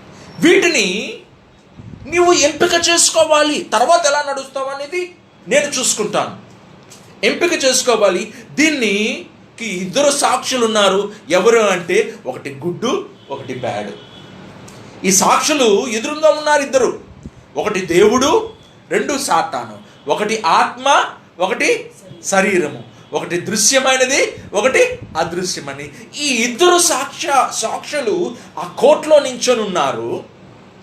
నేనైతే నీవు సజీవ మార్గాన్ని ఎంచుకోమని నీకు సలహా ఇస్తాను. ఆత్మ అంటున్న మాట ఏంటి? సాక్షిగా చెబుతున్న మాట ఏంటంటే, నేనైతే, దేవుడు అంటున్న మాట, యేసుక్రీస్తు అంటున్న మాట, నేనైతే నీకు దేవుని సిస్టములోకి, సజీవమైన సిస్టములోకి, జీవమార్గములోకి వెళ్ళే సజెషన్ నేను ఇస్తాను. కానీ నీ ఇష్టం. నేనైతే చెప్తున్నాను, కానీ ఏ మార్గాన్ని ఎంచుకుంటావో నీ ఇష్టం. ఎంపిక నీది. You have a freedom to choose. అంటే నీకు ఎంపిక చేసుకోవడానికి స్వేచ్ఛ ఉంది. ఇప్పుడు కూడా ఉన్న పరిస్థితుల్లో ఎంపిక చేసుకోవడానికి నీకు స్వేచ్ఛ ఉంది. Whether you choose the God system or the world system, అంటే దేవుని యొక్క సిస్టమ్ని, ఆత్మ సిస్టమ్ని నువ్వు చూస్ చేసుకుంటావా, లోక సంబంధమైన సిస్టాన్ని చూస్ చేసుకుంటావా, నీ ఇష్టం. ఎలీషాని చూస్ చేసుకుంటావా, లేదా గెహజీని చూస్ చేసుకుంటావా, నీ ఇష్టం. అదే నిన్ను వెళ్తుంది. తర్వాత గెహజీ వచ్చాడు లైన్లోకి, పర్వాలేదు, గెహజీ అడిగాడు కాబట్టి లైన్లోకి వచ్చేసాడు. నేను చూడలేకపోతున్నాను అంటే నా కన్నులు మందమై ఉన్నవి. గెహజీ కళ్ళు చూడలేకపోతున్నావి. అదృశ్యమైన వాటిని కనిపించే వాటి చేత నువ్వు చూడలేవు, వినలేవు, సెన్సెస్తో నీవు ఏమీ చేయలేవు. అదృశ్యమైన వాటిని అదృశ్యమైన వాటితోనే చూడాలి. చూసిన తర్వాత ఒక కాన్ఫిడెన్స్ ఏర్పడుతుంది, దాంతో నువ్వు జీవిస్తావు. దేవుని సిస్టమ్ ఏ విధంగా చెప్తుందో తెలుసా? ఒకవేళ నా పరిస్థితులు బాగాలేకపోతే, 8,000 రూపాయలు రెంట్లోకి ఉన్నావా నువ్వు? ఈ పరిస్థితుల్లో పోనీ నీకు అంత అవిశ్వాసం అయితే కొంచెం చిన్నింట్లోకి. టీవీలో చెప్తా ఉన్నారండి, ఎక్కువ తినకండి, ఎందుకంటే ఆర్థిక మాంద్యం వస్తుంది. ఇదివరకులాగా ఇష్టానుసారంగా తినకండి, ఇష్టానుసారంగా జీవించకండి. నాకు చాలా గవర్నమెంట్ ఆ యొక్క ఛానల్లో నేను వింటా ఉన్నప్పుడు సంతోషించాను. ఇదేంటి ఇలా చెప్తున్నాడు అని అనుకున్నాను కానీ స్టార్టింగ్లో, కానీ అది కరెక్ట్. ఎగ్జాంపుల్, ఇదివరకు కేజీ బియ్యం వండుకొని పడేశాను అనుకోండి, ఒక 1/2 కేజీ. ఇప్పుడు ఏం చేయాలి? ఎంత అవసరమో అంతే వండుకోవాలి. 2 సిలిండర్లు 2 వంటలు చేస్తున్న వాళ్ళు 1 వంట చేసుకోవాలి. రోజు చికెన్ తింటున్న వాళ్ళు నెలకు ఒకసారి, వారానికి ఒకసారి తినండి. లేకపోతే కాస్ట్లీ ఫుడ్స్ తినేవాళ్ళు తగ్గించుకుంటుకోండి. There is nothing wrong. దేశ పరిస్థితులను బట్టి మనల్ని మనం దేవుని అంటే ఆ దేవుని సిస్టంలోకి వచ్చిన వాళ్ళు క్రమశిక్షణతో ఉంటారు. ఆ దేవుని సిస్టంలోకి వచ్చాం కదా, విచ్చలవిడిగా విశాలంగా ఉండాలి, దేవుడు సప్లై చేస్తాడు కదంటే దేవుడు క్రమశిక్షణ రాహిత్యాన్ని సహించడు, ఇరుకు మార్గాన్ని ఎంచుకోమంటున్నాడు దేవుడు. ఆ సిస్టంలోకి నీవు ఎంపిక చేసుకున్నావా? దేవుని సిస్టంలో ఎంపిక చేసుకుంటా ఉంటున్నప్పుడు చాలా ఇంకా కొంచెం ముందుకు వెళదాము. కానీ దేవుని సిస్టంలోకి ఎవరైతే వస్తారో, ఇప్పుడు మీ ఎదురుగా ఉన్న మార్గాలు, నేను అనేక మందితో మాట్లాడుతున్నప్పుడు చాలామంది చెప్తా ఉన్నారు, అవును నెక్స్ట్ ఏం చేయాలి, లాక్డౌన్ ఇప్పుడు బాగానే ఉంది, నెక్స్ట్ ఏం చేయాలి? ఇప్పుడు ఈఎంఐలు కట్టట్లేదు, 5 ఈఎంఐలు కట్టమంటాడు, తర్వాత ఒకేసారి వడ్డీ వేస్తాడు, చక్రవడ్డీ వేస్తాడు, అవి వేస్తాడు, ఇవి వేస్తాడు. లేకపోతే పలానా లోన్స్ ఉన్నాయి, అప్పులు ఉన్నాయి, ఇది సడన్గా వచ్చినవి, ఇవన్నీ కనిపిస్తున్నవి. ఇవి కనిపిస్తున్నప్పుడు నా కుటుంబాన్ని నేను పోషిస్తానా లేదా, నా కుటుంబాన్ని నేను చూసుకోగలుగుతానా లేదా, నా పిల్లల్ని నేను పెంచగలుగుతానా లేదా, ఏదైనా వస్తే ఏమో. ఇవన్నీ ఏ సిస్టంతో చూస్తున్నామండి? చెప్పు శేఖర్, ఏ సిస్టంతో చూస్తున్నాం? లోకపు సిస్టంతో, సెన్సెస్తో మనం చూస్తున్నాం. నేను ఎగ్జాంపుల్ మళ్ళీ అంటే దేవుని సిస్టంలోకి వస్తున్నప్పుడు ఒక ధైర్యం ఉంటుందండి. వాక్యం ఏం చెప్తుంది అది తీసుకున్నప్పుడు ఒక ధైర్యం ఉంటుంది. ఇప్పుడు ఈ లోకపు సిస్టమ్స్లోకి వచ్చేసి నేను మిమ్మల్ని ప్రశ్న అడిగేది ఏంటంటే, ఈ లోకపు సిస్టంలోకి వచ్చేసి అధైర్యపడదామా? దేవుని సిస్టంలోకి వచ్చేసి ధైర్యంగా ఉందామా? లోకపు సిస్టంలోకి వచ్చేసి భయపడుతూ ఉందామా? దేవుని సిస్టంలోకి వచ్చేసి జీవంతో ఉందామా? శరీర సంబంధమైనవి ఎక్కడికి తీసుకెళ్తున్నాయండి? మరణానికి దారితీస్తున్నాయి. ఆత్మ సంబంధమైనవి జీవమును సమాధానమునైనవి. ఆ మాట ఎంతో బాగుంటుంది. ఐసియా 26:3 ఏం వచనం, ఏం వాక్యం అన్నది? యెషయా 26:3. యెషయా 26:3.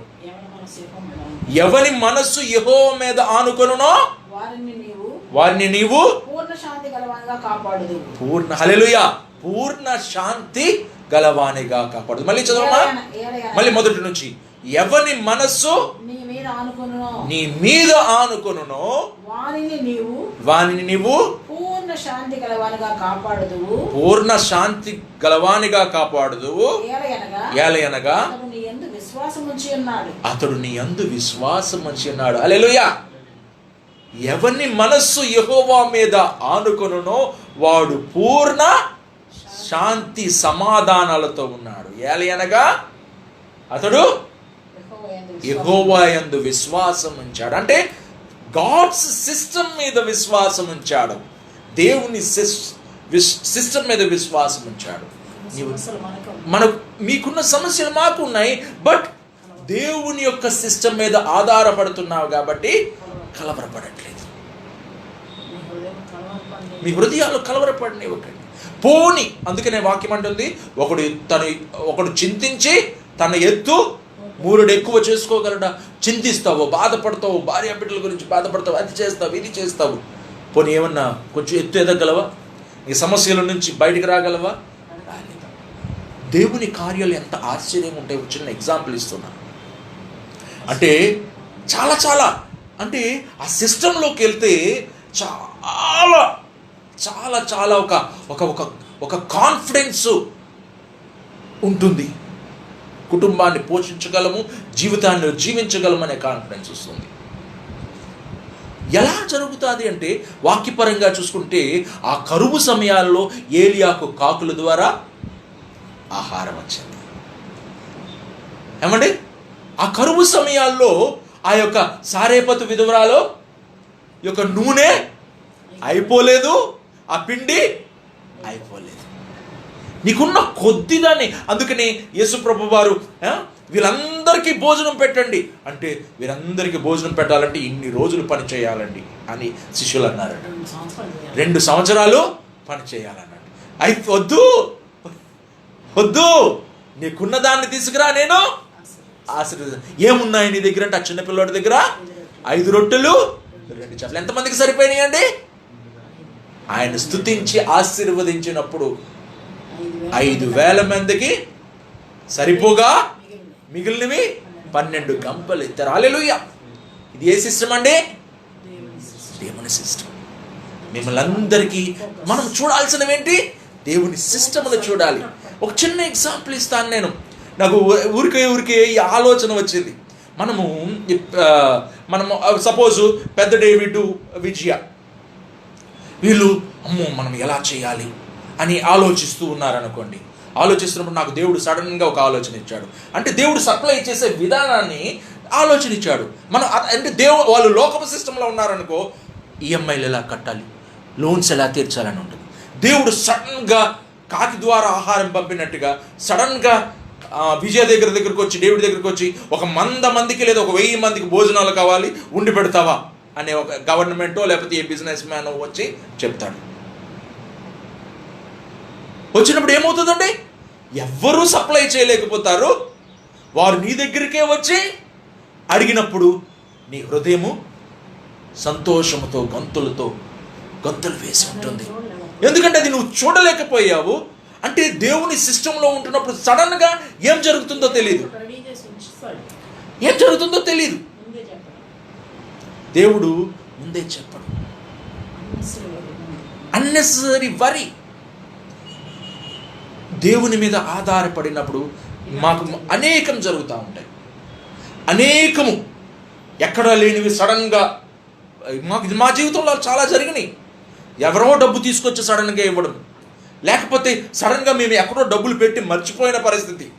నేను సడన్గా కొన్ని రోజుల క్రితం దేవుడు సడన్గా గుర్తు చేశాడు. డబ్బులు లేని పరిస్థితి ఉంటున్నప్పుడు, లేదా నెక్స్ట్ మంత్ రెంట్ ఎలా పే చేయాలి అని నేను ఆలోచిస్తూ ఉంటున్నప్పుడు సడన్గా దేవుడు గుర్తు చేశాడు. గుర్తు చేసినప్పుడు అమ్మ అకౌంట్లో ఎప్పుడో మినిమం బ్యాలెన్స్ ఉండాలని 5,000 రూపాయలు వేసినప్పుడు సడన్గా దేవుడు దాన్ని గుర్తు చేశాడు. 5,000 ఉందని ఎలా తెలిసింది? గుర్తు చేశాడు. చేసి ఏం చేశానో తెలియదు, ఎవరికో కాల్ చేశాను అనుకుంటా, లేకపోతే ఎక్కడ చెక్ చేశానో తెలియదు. మొత్తానికి చెక్ చేసినప్పుడు దాంట్లో 5,200 రూపాయలు ఎంత ఉందనిపించింది. సడన్గా గుర్తొచ్చింది. శేఖర్కి ఇచ్చాను, శేఖర్ ఎలాగైనా దాన్ని ఇప్పుడు తీయడానికి లేదు, శేఖర్ ఎలాగైనా సరే దాన్ని ఎలాగైనా తీయడానికి, ఏటీఎంలోంచి తీయడానికి ప్రయత్నించు. ఇంకొక అకౌంట్లో 2,000 రూపాయలు ఉండని తీసుంచేసినవి 7,000 రూపాయలు అవుతుంది. ఇంకొక 1,000 రూపాయలు ఉంటే ఏమైపోతుంది? నా రెంట్ నేను పే చేసుకోగలను. హల్లెలూయా! ఎలా జరుగుతుందో తెలియదు. ఒక మార్గము ప్రత్యేకించి ఒక మార్గంలో జరుగుతుందని నేను చెప్పను. నీవు నీ అంటే ఇప్పుడు అర్థం ఏంటి? నెక్స్ట్ మంత్కి 8,000 పే చేయడానికి. హల్లెలూయా! హల్లెలూయా! అంటే అర్థం చేసుకోవాలి. ప్రతిసారి మీకు చెప్తా ఉన్నాను, ఏం చెప్తా ఉన్నాను? నా క్రెడిట్ కార్డ్ బిల్లు 40,000 వస్తుంది, 50,000 వస్తుంది, నేను అవన్నీ పే చేసుకోవాలి. ఈ మంత్ క్రెడిట్ కార్డ్ బిల్ ఎంత వచ్చిందో తెలుసా? 4,210 రూపాయలు. హల్లెలూయా. అంటే నేను పోయినసారి ఎప్పుడో కొంచెం ఎక్కువ డబ్బులు ఉన్నప్పుడు కొంచెం ఎక్కువ కట్టేసినప్పుడు ఈ నెల నేను ఆ బిల్స్ను వాడుకుంటున్నప్పుడు నా బిల్లు తగ్గిపోయింది.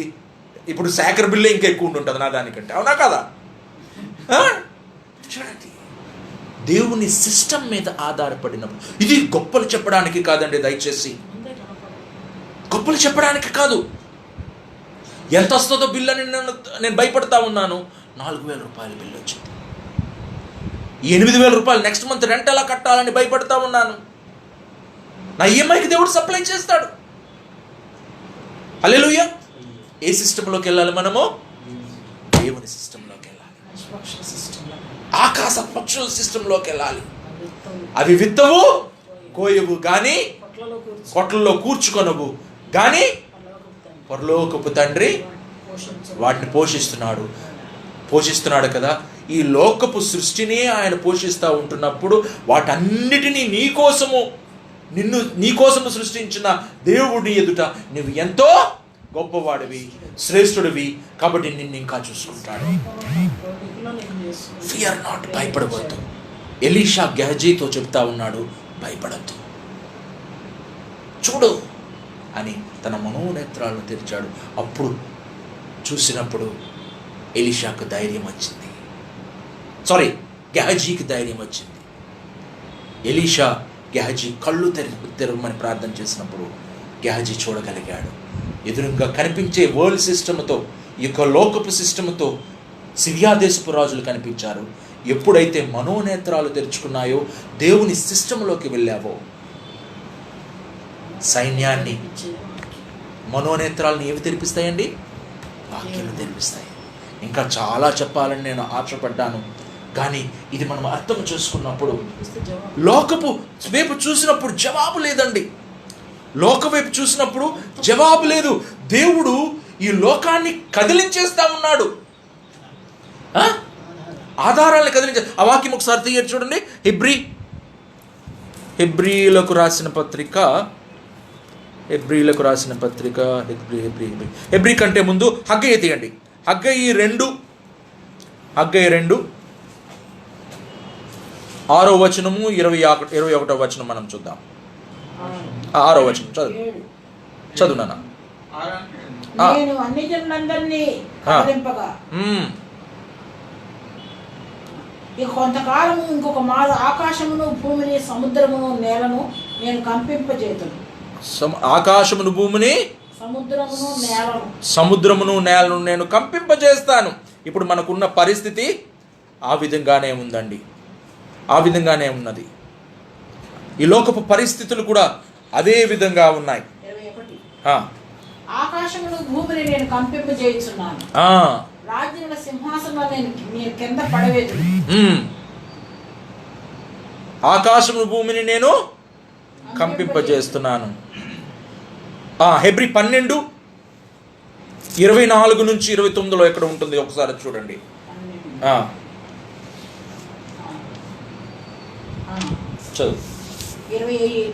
26వ వచనం. అప్పుడు ఆయన శబ్దము భూమిని చలింపజేసను గాని నేను ఇంకొకసారి భూమిని మాత్రమే కాక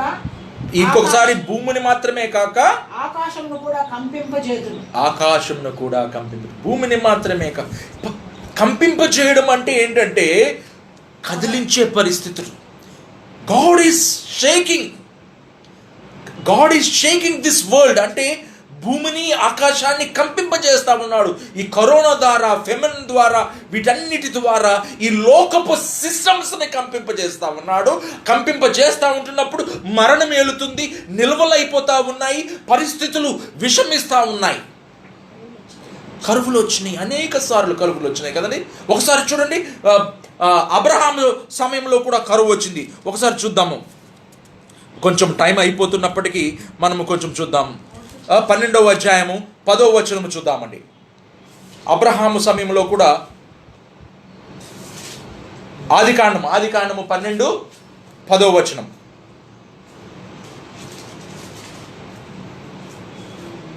10. అప్పుడు ఆ దేశంలో కరువు వచ్చెను. అప్పుడు ఆ దేశంలో కరువు వచ్చెను. ఆ దేశంలో కరువు భారముగా నున్నందున ఆ దేశంలో కరువు భారంగా ఉన్నందున అబ్రహాము ఐగుప్తు దేశమునకు నివసించుటకు అక్కడికి వెళ్ళాను. ఇప్పుడు ఈ పాఠంలో నుంచి కొంచెము సమయం తీసుకుందాము. ఇప్పుడు వారం అంతా మనం ఫ్రీగా ఉంటున్నాము, మీ సమయం, కానీ కొంచెము ఆలోచిద్దామండి. అబ్రహాము ఏం చేశాడు? ఆ దేశంలో కరువు వచ్చిందని చెప్పేసి ఆ కరువు ఉన్న దేశంలో నుంచి నివసించడానికి ఐగుప్తుకు పారిపోయాడట. అంటే కంటికి కనిపించే వాటి వైపుకు, అంటే నీవు ఒక కనానుకు వెళ్ళే రూట్లో నుంచి కనానుకి వెళ్ళాలి. కనానులో పాలు తేనెలు ప్రవహించే దేశాన్ని నీకు ఇస్తానన్నాడు. తను తోడుగా ఉంటున్నాడు అంటున్నాడు. నిన్ను విడువను ఎడబాయను అంటున్నాడు. నువ్వు ముందుగా వెళ్ళు అంటున్నాడు. ఆ దాన్ని మర్చిపోయి అక్కడ కరువు వచ్చిందని చెప్పేసి ఏం చేశాడండి? ఐగుప్తు పచ్చగా కనిపించడం. మనము ఇప్పుడు చేస్తున్న పని అది. ఐగుప్తు పచ్చగా కనిపిస్తుందని అబ్రహాం అక్కడికి వెళ్ళిపోయాడు. కానీ తప్పు తెలుసుకొని మళ్ళీ అదే తిన్నని మార్గంలోకి రావాల్సిన పరిస్థితి వచ్చింది. నయోమి విషయం చూద్దాము. రూతు నయోమి బేతేలు అంటే అర్థం ఏంటండి? బెత్లెహేం అంటే అర్థం ఏంటండి? రొట్టెల ఇల్లు. అక్కడ కరువు వచ్చిందని చెప్పేసి ఏమైందండి? రూతు 1వ చాప్టర్ తీయండి. ఏమైందండి? అక్కడ నుంచి నయోమి ఎక్కడికి వెళ్ళిపోయింది? మోయాబు దేశానికి వెళ్ళిపోయి అక్కడ తన భర్తను కోల్పోయింది, తన యొక్క బిడ్డలను కోల్పోయింది. ఆఖరికి ఒక కోడలు కూడా తను వదిలేసి వెళ్ళిపోయింది. బుద్ధి వచ్చినప్పుడు తిరిగి మళ్ళీ బెత్లెహేముకు వచ్చేసింది. అంటే నీవు ఈ యొక్క దేవుని సిస్టములో ఉండకుండా నీవు ఐగుప్తుకు వెళ్ళిపోయినా లేదా మోయాబు దేశంకి వెళ్ళిపోయినా, కరువు రాగానే చలించిపోయి వెళ్ళిపోతే ఏం జరుగుతుందండి? అక్కడ నువ్వు నాశనాన్ని చూస్తా ఉన్నావు. కుటుంబాన్ని కోల్పోవలసిన పరిస్థితి వచ్చింది నయోమికి. భర్తని, పిల్లల్ని కోల్పోవలసిన పరిస్థితి వచ్చింది. అబ్రహాం ఐగుప్తుకి వెళ్ళి అబద్ధమాడాల్సిన పరిస్థితి వచ్చింది. తన భార్యను చెల్లెలుగా చెప్పుకోవాల్సిన పరిస్థితి వచ్చింది. పరిగెట్టి పారిపోవలసిన పరిస్థితి వచ్చింది. మళ్ళీ పశ్చాత్తాపడి వచ్చినప్పుడు మళ్ళీ కనాను దేశానికి, అంటే మళ్ళీ స్టార్ట్ చేయాలి. ఇప్పుడు నువ్వు ఈ యొక్క పరిస్థితులను చూసి ఈ యొక్క లోకపు సిస్టమ్స్లోకి నువ్వు వెళ్ళిపోయినప్పుడు, దెబ్బలు తిని కదిలిపోయిన పరిస్థితులు వచ్చినప్పుడు నువ్వు వెళ్ళిపోతే, పారిపోతే, కనిపించేవాడి వెళ్తే నాశనం త్రోవలోకి వెళ్తావు. కానీ తప్పులు తెలుసుకొని తన్నులు తిని మళ్ళీ నయోమిలాగా, అబ్రహాంలాగా మళ్ళీ వెనక్కి రావాల్సిన పరిస్థితి.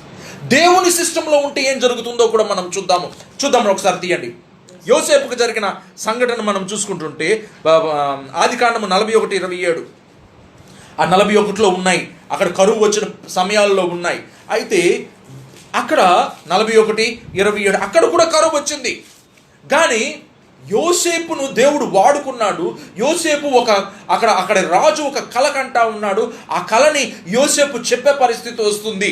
ఏంటంటే 7 సంవత్సరాలు ఇక్కడ కరువు వస్తుంది, 7 సంవత్సరాలు సమృద్ధి వస్తుంది. కళ అని చెప్పలేకపోతే యోసేపు ఆ కళకి భావాన్ని చెప్పినప్పుడు యోసేపు ఎంత ప్రమోషన్ చూడండి. జైలు నుంచి సింహాసనానికి రాజు. ఎక్కడైనా నేను గొప్పలు చెప్పుకుంటున్నానేమో, ఒక్కొక్కసారి అసోసియేట్ నుంచి అసిస్టెంట్ మేనేజర్ అంటున్నాను, కానీ ఎక్కడికి వెళ్ళిపోయాడండి? అసోసియేట్ నుంచి ప్రెసిడెంట్ దాకా వెళ్ళిపోయాడు, ప్రమోషన్. హల్లెలూయా. దేవుని సిస్టంలోకి వెళ్తా ఉంటున్నప్పుడు కరువు కాలం వచ్చినప్పటికీ ఏం జరిగింది? 7 సంవత్సరాల కరువు వచ్చింది. ఫస్ట్ ఏమొచ్చింది? 7 సంవత్సరాలు సమృద్ధి వచ్చింది. 7 సంవత్సరాల తర్వాత కరువు వచ్చినప్పుడు దేవుడు యోసేపుకి మంచి తెలివితేటలను ఇచ్చి వాటిలన్నింటినీ నిల్వ ఉంచేటట్టుగా చూసుకున్నాడు. హల్లెలూయా. ఈ 2 కాలాలకి సరిపడా సమృద్ధిని దేవుడు ఇచ్చాడు. కొంచెం తెలివితేటలతో, అవన్నీ దేవుడిచ్చిన తెలివితేటలతో వాటిలన్నీ చేసినప్పుడు అప్పుడట యోసేపుకి ఎంతో గొప్ప పేరు వచ్చిందట. అది చేసినప్పుడు తన దేశాన్ని చూసుకోవడం మాత్రమే కాకుండా తన యొక్క సొంత అన్నదమ్ములైన 12 మందిని 11 మందిని చూసుకోగలిగాడు. తల్లిదండ్రులను చూసుకోగలిగాడు. వారు వేరే దేశం నుంచి వచ్చినప్పుడు వారికి సప్లై చేయగలిగాడు. దేవుని సిస్టంలోకి నువ్వు వెళ్ళినప్పుడు ఆ విధంగా జరుగుతుంది. ఇతరులకి బ్లెస్సింగ్గా ఉంటావు. రెండవ రాజుల గ్రంథం 8:1 తీయాల్సిన అవసరం లేదు. కానీ షునేమీరాయులు కూడా అక్కడ ఉంటున్నప్పుడు మీకు తెలుసు, ఎలీషా ఉంటున్నప్పుడు షునేమీరాలు ఎలీషా కోసం ఒక మేడగడి మీద ఇల్లు కట్టించినప్పుడు ఆ షునేమీరాలు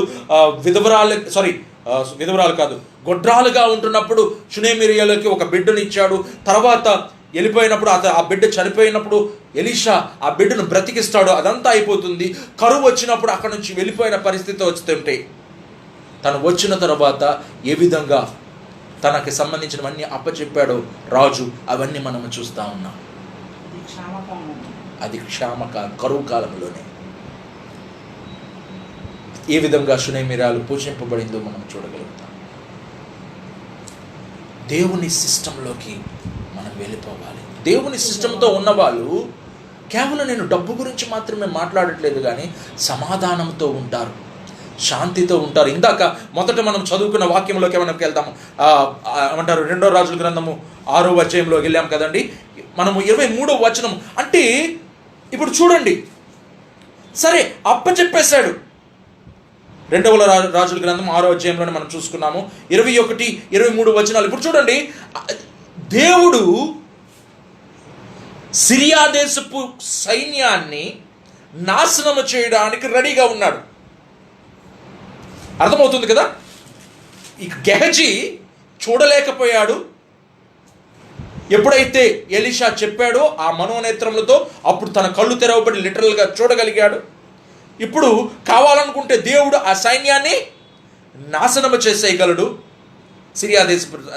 కానీ దేవుడు ఏం చెప్తున్నాడండి అక్కడ? ఇప్పుడు ఇశ్రాయేలు జనాలు వీళ్ళని నాశనం చేద్దామంటే వద్దు, వారికి ఏం పెట్టమంటున్నాడు? భోజనము పెట్టు అంటా ఉన్నాడు.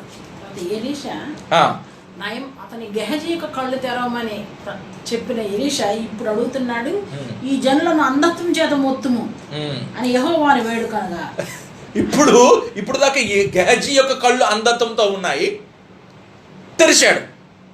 కానీ ఇప్పుడు ఆ జనుల యొక్క కళ్ళను అంధత్వంతో మొత్తునమ్మన్నప్పుడు మొత్తాను. అప్పుడు మార్గం కాదు, ఇది పట్టణం కాదు, మీరు నా వెంట వచ్చిన ఎడ్ల మీరు వెతకువాని యొద్దకు మేము తీసుకుని పోదును అని వారితో చెప్పారు. మొత్తానికి తీసుకొని వెళ్ళి ఎక్కడికి తీసుకెళ్తాడంటే కరెక్ట్ గా ఇశ్రాయేలు జనాంగం మధ్యకి తీసుకొచ్చేస్తాడు ఆ సైన్యాన్ని. మీరు చూసినట్లు వీరి కళ్ళు తెరవమని ప్రార్థన. అప్పుడు కళ్ళు మళ్ళీ తెరుచుకుంటారు సిరియా దేశపు సైన్యము.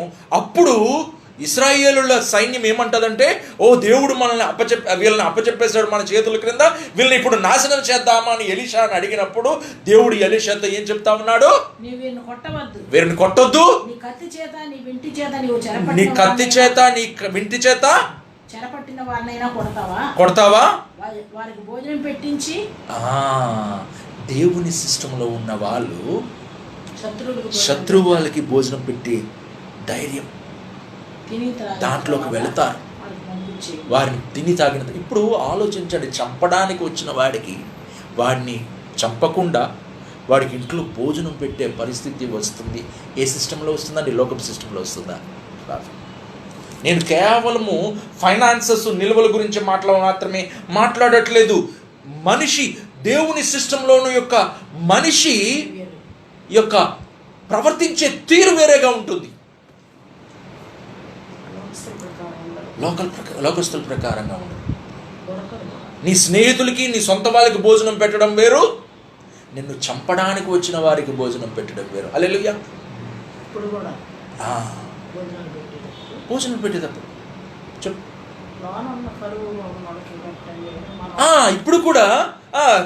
ఇప్పుడు కూడా నేను చూస్తా ఉన్నాం. ఏమండి, చాలామంది అనుకుంటుంటారు, ఏమండి మనము ఎవరికైనా సహాయం చేయాలనుకుంటే ఇప్పుడు కరువులో ఉన్న వారికి, అంటే చుట్టాలకి, లేకపోతే చర్చ్ సంఘ సభ్యులకి, లేకపోతే భోజనం ఉన్న వాళ్ళందరికీ పెట్టడం వేరు. కానీ లోపల ఊర్లో ఎంతోమంది భోజనం లేకుండా ఉన్నారు. అక్కడికి ఎవరు వెళ్ళట్లేదేంటి? ముల్యగూడ జనాంగము అక్కడ చక్కగా దొరుకుతూ ఉన్నాయి, కొనుక్కొని తింటా ఉన్నారు. నాకు చిన్న శాఖర్ చెప్తా ఉన్నాడు, అన్ని ఫ్రూట్స్ ముల్యగూడలో దొరుకుతున్నాయి అట అన్య. లోపల కొన్ని ఊర్లు వెళ్ళినప్పుడు నాకు చాలా బాధ అనిపించింది. ఇది ఒక 15 సంవత్సరాలు 20 సంవత్సరాల క్రితం అనుకుంటా. ఒక ఊరిలోకి, మన ఊర్లోకి, అంటే ఆ సాడా దాటిపోయిన తర్వాత ఒక కొండల్లో లోపలికి వెళితే ఒక కుటుంబమే ఆ ఊరు. ఇంకొక ఊరికి వెళ్తేనేమో దాదాపు 10 ఇళ్ళు ఉన్నాయి. వాళ్ళందరూ పగలపూట అంతా ఎక్కడికో వెళ్ళిపోయి పనులు చేసుకుంటా ఉన్నారు. ఒక ఊరి దగ్గరికి వెళ్ళిపోతున్నప్పుడు నీళ్లు లేని పరిస్థితి ఉంటున్నప్పుడు ఒక ఆవు ఒకటికి పోస్తుంటే ఇంకొక ఆవు తాగుతూ ఉంది, ఎండిపోయిన పరిస్థితులు. అలాంటి ప్రదేశాలు ఇప్పుడు లేవా? లోపలికి వెళ్తే భోజనం లేని వాళ్ళు ఉన్నారు. సంతలు జరుగుతున్నా ఉన్నాయా? సంతలు జరగట్లేదు. సంతలకు మాత్రమే వచ్చి సామాన్లు తీసుకునే వెళ్ళే ప్రజలు ఉన్నారు. వారికి నీవు భోజనం పెడితే అది విలువగా ఉంటుంది. ఇచ్చిన వాళ్ళకే ఇవ్వడము, పెట్టిన వాళ్ళకే పెట్టడము కాదండి. ఉన్న వాళ్ళకే పెట్టడము కాదండి. లేని వాళ్ళకి పెట్టు, తిండి లేని వాళ్ళకి పెట్టు. అది దేవుని సిస్టమ్. లోకపు సిస్టమ్ ఎలాగుంటుందో తెలుసా? చూసేటట్టు నేను శేఖర్కేమో వెళ్ళి భోజనం పెట్టి శేఖర్కి వీడియో తీసి నేను ఫేస్బుక్లో ఈరోజు నేను శేఖర్కి భోజనం పెట్టాను. ఈ లోకపు సిస్టము నన్ను నేను హెచ్చించుకోవాలని కోరుకుంటుంది, చూపించుకోవాలని కోరుకుంటుంది. దేవుని సిస్టము కుడి చేతిలో ఇస్తే ఎడమ చేతికి తెలియకూడదు. అది దేవుని సిస్టమ్. మనము ప్రేమించలోని ప్రేమించేది ఈ లోకపు సిస్టమ్. అపకారాన్ని కూడా ప్రేమించేది దేవుని సిస్టమ్. ఎలీసా చేసిన సిస్టమ్. దేవుని సిస్టంలోకి నువ్వు వెళ్ళాలి. ఈరోజు మీ అందరికీ నేను చెప్తున్న మాట, దేవుడు మనకి తెలియజేస్తున్న మాట ఏంటంటే రోమా 8:56 చూడండి. The mind of the flesh is death, అంటే శరీరానుసారమైన మనస్సు మరణము, ఆత్మానుసారమైన మనస్సు జీవమును సమాధానమై ఉన్నది.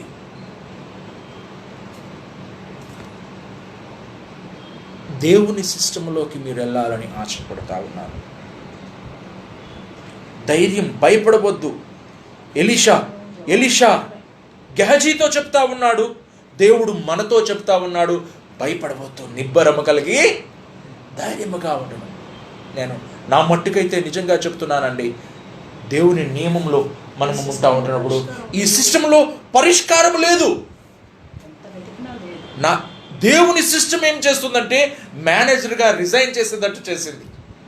దేవుని సిస్టమ్ ఏం చెప్తుందంటే డ్రైవింగ్ చేసుకో అనేటట్టు చేసింది. ఆ సిస్టమ్ నుంచి ఈ సిస్టమ్ అంటే ఈ డ్రైవింగ్ వరకు డ్రైవింగ్ చేసేటట్టుగా చేసింది.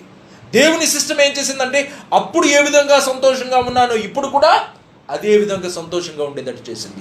దేవుని సిస్టమ్ ఏం చేసిందంటే ఇప్పుడు నేను డ్రైవింగ్ చేయకపోయినా సరే సంతోషంగా ఉండేటట్టు చేసింది. దేవుని సిస్టమ్ పరిష్కారం ఇచ్చేది. అనేక మంది భయపడతా ఉన్నారు. ఎలా ఇంకా చెప్పమంటారా? నాకు నిన్నే ఒక ఫోన్ కాల్ వచ్చింది, శేఖర్ నీకు కూడా చెప్పలేదు. ఫోన్ కాల్ వచ్చింది, వాళ్ళు ఫోన్ చేశారు, మీరు కావాలంటే వెహికల్ మీరు వేసుకోండి, మీకు స్పెషల్ పర్మిషన్స్ ఇస్తున్నాం, మేము కావాలంటే నీకు పాస్ ఇస్తున్నామని చెప్పారు. హల్లెలూయా. నేను చేయాల్సిన అవసరం లేదు. ఇప్పుడు చేయాల్సి అంటే డబ్బులు ఉన్నాయని అర్థం కాదు. దేవుని ఆధారం చూసారా, సడన్గా కావాలనుకుంటే నేను ఇప్పుడు వెళ్ళొచ్చు. దేవుని సిస్టంలో ఉంటున్నప్పుడు దేవుడు అనేకము చూపిస్తాడు. అనుకోని ద్వారాలు. సడన్గా ఫోన్ వచ్చింది, ఏంటంటే అందరికీ మీరు చేస్తున్నారా అని అడిగితే లేదు కొంతమంది స్పెషల్ పీపుల్కి చేస్తున్నాను. నాలో ఏం స్పెషల్ కనిపించిందో తెలియదు, కానీ దేవుని సిస్టంలో ఉంటున్నప్పుడు ఎడారిలో సెలయేరు అంటే ఎడారిలో నీళ్లు దొరకని చోట నీళ్ళు ఇచ్చే గొప్ప దేవుణ్ణి మనం కలిగి ఉన్నాం. నేనిచ్చు నీళ్లు త్రాగువాడు ఎన్నిటికని తప్పికొనడు. దేవుని సన్నిధిలోకి వచ్చి ఆ యొక్క కొంత మొత్తాన్ని, ఆ 1 కేజీ బియ్యమో 5 కేజీల బియ్యమో ఎంతో ఉన్నదాన్ని దేవుని దగ్గర పెడితే ఆ బియ్యం అయిపో. గాడ్ సిస్టమ్ అనేకం ఏమంటారు, వారం అయిపోయింది మేము కూరగాయలు తెచ్చుకొని, కానీ ఇంకా కూరగాయలు ఉన్నాయి. హల్లెలూయా. ఇదివరకు కేజీలు వండేసుకునే వాళ్ళమి, ఇప్పుడు కొంచెం తక్కువ వండుకుంటున్నాము, తక్కువ తింటున్నాము, కానీ హాయిగా ఉన్నాము. కొంత నేను ఈ మధ్యన ఎవరి దగ్గర విన్నాను, వాళ్ళు దేవుని సిస్టమ్ క్రైస్తవుల దగ్గరే పాలకే 6,000 రూపాయలు ఖర్చు పెడుతున్నారట ఇప్పటికి కూడా. కొవ్విపోవడం కదా అది. అంటే దేవుని సిస్టంలో ఉంటే నువ్వు అంత ఖర్చు పెడతావా? అవసరమా అంత ఖర్చు పెట్టడం? నెలకి 500 రూపాయలు పాల ఖర్చు పెడుతుంటేనే అమ్మతో అమ్మ జాగ్రత్తగా ఉంది. విచ్చలవిడిగా ఉండకూడదు. మనకి ఇష్టానుసారంగా ఉండి ఇది మనం ఉండకూడదు. గవర్నమెంట్ చెప్పింది గదులు దాటొద్దు, ఇళ్ళు దాటొద్దు అంటే దాటొద్దు అంతే. సరదాగా అటు ఇటు తిరగడాలు, ఇది చేయడాలు చేయకూడదు. నిత్యావసర వస్తువుల కోసం వెళ్ళడం, అది కూడా ప్లాన్ చేసుకొని ఒక వారం కోసం అనుకుంటే వారం కోసం తెచ్చుకొని వారం అంతా జీవించడం. ఇష్టానుసారంగా మనం జీవించకూడదు. దేవుని ప్రిన్సిపల్స్ కలిగిన వారు, దేవుని సిస్టమ్ అని కలిగిన వారు క్రమం కలిగి ఉంటారు. దేవుని సిస్టములు కలిగిన వారు అత్యవసరం. చూడండి, మీతో ఈ విధంగా మాట్లాడడానికి దేవుడు కృపను చూపించాడు. అనేక చర్చెస్ తెరుచుకోలేదు, అనేక చర్చెస్ మూసేస్తున్నాయి. నిన్న ఎవరో ఒక పాస్టర్ గారు ఫోన్ చేశారు, మా చర్చలో చేసుకోవట్లేదు అని. మనం ఈ విధంగా కూడుకొని దేవుడు కాకి ద్వారా ఆహారాన్ని పంపించినట్టు ఆన్లైన్ ద్వారా మీకు ఆహారాన్ని పంపిస్తున్నాడు. హల్లెలూయా. ఆత్మీయ ఆహారాన్ని పంపిస్తున్నాడు. కాబట్టి ఇది ఇప్పుడు కేవలము ఆన్లైన్లో ఉన్నాను కదా, అందుకని చక్కగా బట్టలు వేసుకొని తలదువ్వుకొని నీట్గా ఉండి నవ్వు ముఖాన్ని పెట్టుకొని నేను మాట్లాడుతున్నాను అనుకుంటే పొరపాటండి. శేఖర్ చూస్తూ ఉన్నాడు, వస్తూ ఉన్నాడు అప్పుడప్పుడు. ఎప్పుడైనా ఏడుపు ముఖంతో చూసావా నన్ను? బాధతో ఉన్నప్పుడు చూసావా? మరి నా పరిస్థితులు నాకు అదే పరిస్థితులు ఉన్నాయి. కానీ నాలో ఉన్నవాడు లోకంలో ఉన్నవాని కంటే గొప్పవాడు. గేహజీ ఎంత చక్కటి మాట, ఎలీషా ఎంత చక్కటి మాట చెప్తా ఉన్నాడండి. అతడు భయపడవద్దు. దేవుడు నీతో చెబుతున్న మాట సూటిగా ఈ యొక్క వాక్యాన్ని మీరు తీసుకోవాలి. భయపడొద్దు, మహోన్నతుని చాటికి రా. యుద్ధము యెహోవాదే, నిశ్చయముగా.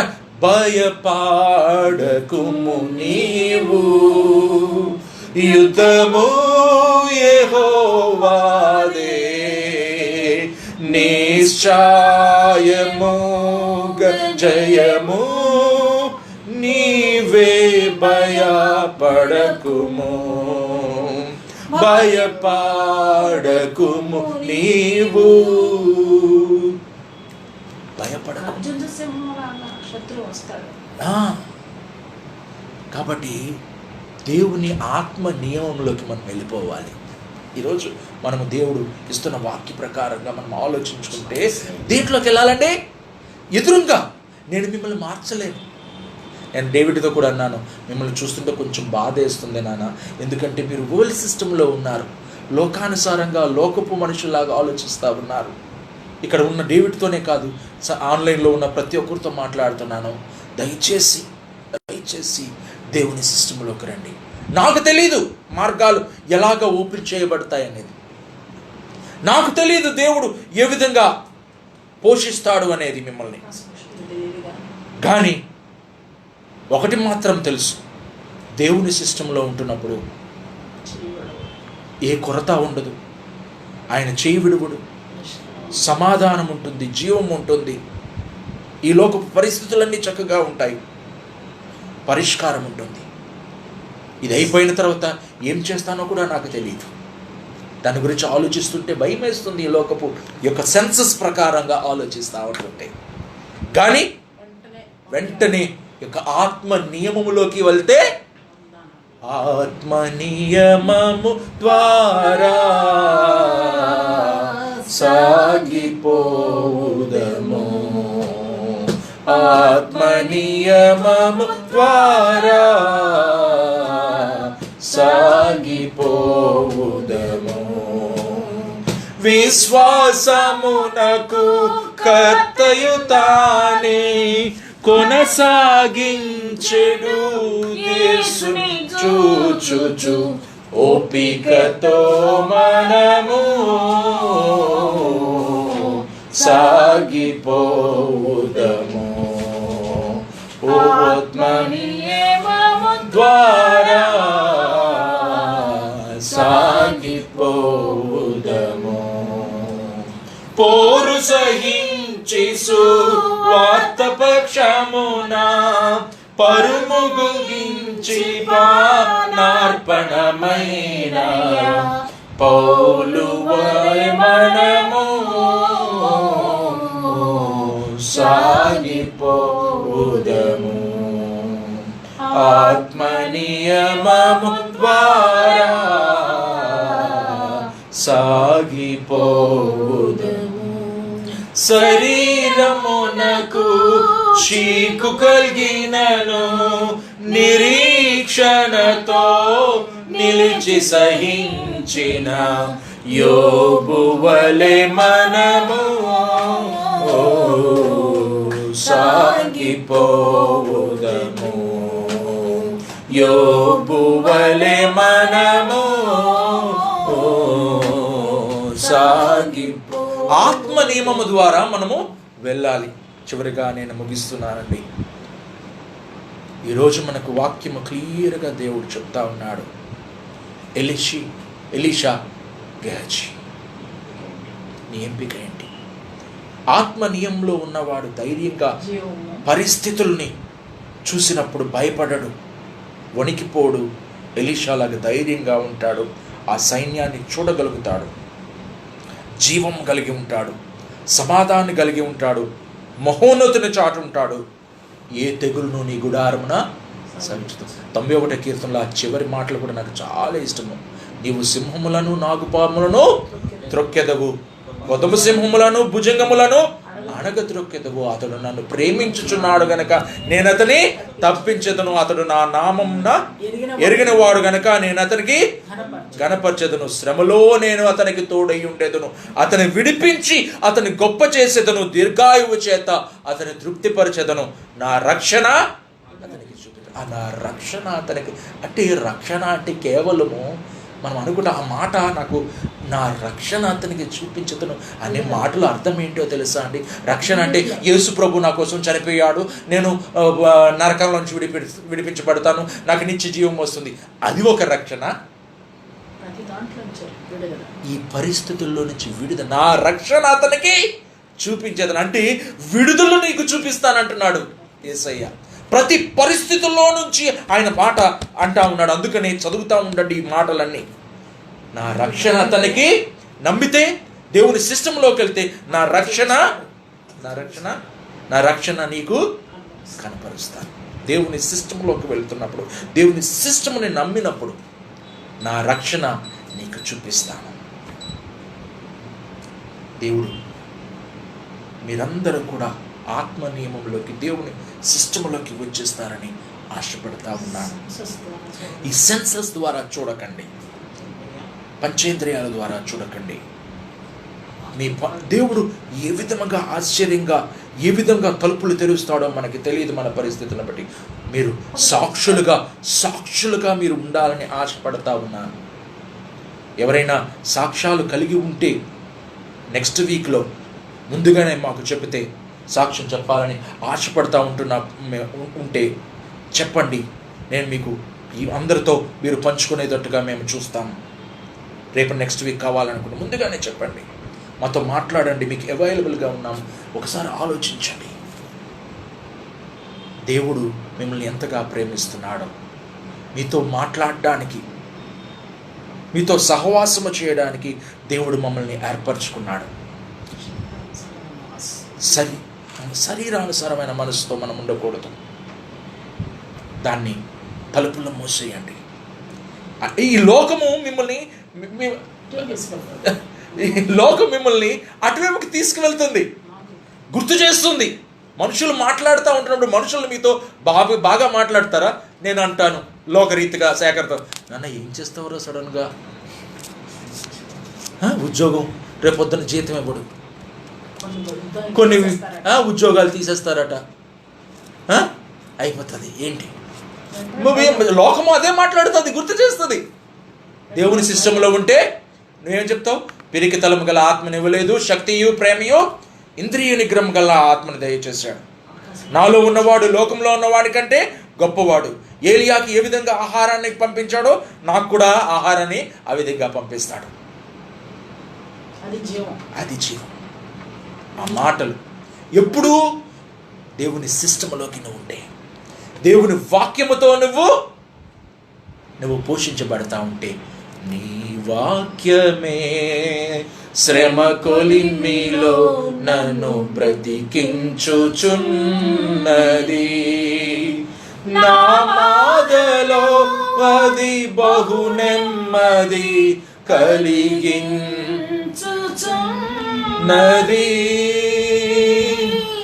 నా బాధలో అది బహు నెమ్మది కలిగించుచున్నది,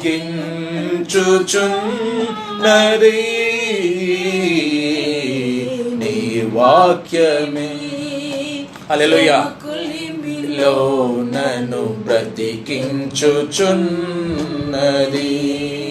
శ్రమయందు నాకు ఈ ధర్మశాస్త్రము సంతోషమీయని ఎడలా, శ్రమయందు నాకు నీ ధర్మశాస్త్రము సంతోషమీయని ఎడలా, బహుకాలము క్రితమే నేను నశించి ఉందునయా, నీ ఆజ్ఞలను బట్టి ఆనందింతున్, నీ ఆజ్ఞలను బట్టి ఆనందింతున్. నీ వాక్యమే నన్ను నడిపిస్తుంది. ఎంత ధైర్యం అండి, ఎంత ఎంత నిరీక్షణ అండి. నీవు దేవుని సిస్టంలో లేకపోతే ఇప్పటికైనా దేవుడు ఈరోజు నన్ను ధైర్యాన్ని ఇవ్వడానికి, నీ పరిస్థితులు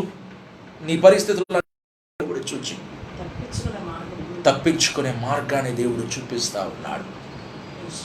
నీ ఇష్టం, ఎంపిక నీది. ఏ సిస్టంలో ఉండాలని ఆశపడతా ఉన్నావో నీ ఇష్టం. ఆత్మ మార్గాన్ని ఎంచుకొని దేవుని సిస్టమ్ని ఎంచుకొని జీవము సమాధానమైన మార్గంలోకి నువ్వు వెళ్తావా, లేదా శరీర సంబంధమైన మార్గాన్ని ఎంచుకొని చూసుకొని మరణ మార్గంలోకి నువ్వు వెళ్తావా, నీ ఇష్టము. దేవుడు ఆ విధంగా జీవమైన మార్గంలోకి, ఆత్మైన మార్గంలోకి ఎంచుకునేటట్టుగా నీకు సహాయం చేయాలని, దేవుని సిస్టంలోకి నువ్వు వెళ్ళిపోయి ఆయన నిల్వలు ఆగిపోవని, ఆయన నిల్వలు ఎండిపోవని తెలుసుకుని ఆ సిస్టాన్ని ఎంచుకుంటావా, నీ ఇష్టము. దేవుడు మిమ్మల్ని దీవించునుగాక. యెహోవా కాపరి దేవుడు నీకు సహాయం చేయనుగాక. అమ్మ ప్రార్థన చేస్తుంది. తర్వాత మనం పరలోక ప్రార్థన చేసుకొని ముగించుకుందామండి. ఆశీర్వాదంతో మనం ముగించుకుందాం. జీవనమే పోరాటముగా మారినా, పోరాటమున నేను వేసారినా, గాఢాంధకారము నన్నావరించిన యెహోవాయే నాకు వెలుగంచు పాడెద, నా జీవమా నీకు దిగులేలనే, యెహోవా నా కాపరి, నేనాయన స్వాస్థ్యంబును నాకు నేను చెందను, నా జీవమా నీకు దిగులేలనే, నా జీవమా నీకు దిగులేలనే. హల్లెలూయా, హల్లెలూయా, హల్లెలూయా. దేవానికి స్తోత్రం చెల్లిస్తున్నాను తండ్రి. అవును ప్రభువా, ఈ లోకంలో మాకు పరిష్కారం లేదు ప్రభువా, కానీ నాయన మా శ్రమ కొలిమిలో జీవమిచ్చే వాక్యంగా నువ్వు దిగొచ్చావు మా మధ్యకు తండ్రి. నీకు స్తోత్రాలు. నీ మాటలు జీవాన్ని, సమాధానాన్ని, పరిష్కారాన్ని, నాయన జవాబుని దయచేసే నీ మాటల కొరకు నీకు వందనాలు తండ్రి. నాయన కరువు టైంలో యోసేపు అందరికీ ఆహారం పంచాడు ప్రభా. ఇదిగో నీ బిడ్డలు ఇటువంటి కరువుల టైంలో నాయన ఆత్మీయ ఆహారాన్ని పంచడానికి నువ్వు ఇచ్చావు తండ్రి. నాయన ఆత్మీయ సంబంధమైనవి ముందు కలిగినవి, తర్వాత శరీర సంబంధమైనవి. మేము ఆత్మలో బలపడితే శరీర సంబంధమైన ఇది చూస్తాం ప్రభు. ఇదే నీ మార్గం అని మీరు మాకు చెప్పారు. ఇది నాన్న నీకు స్తోత్రాలు తండ్రి. ఈ లోక మార్గాల్లో పరిష్కారం లేదు లేదు లేదుగాక లేదు. మా సొంత ప్రయత్నాలు మరి ఇంకెంత కీడులోకి నష్టంలోకి తీసుకెళ్తాయి. కానీ ప్రభు కంటికి కనపడని ఈ మార్గం నిత్యమైనది తండ్రి, మరి అదృశ్యమైనవి నిత్యమైనవి తండ్రి.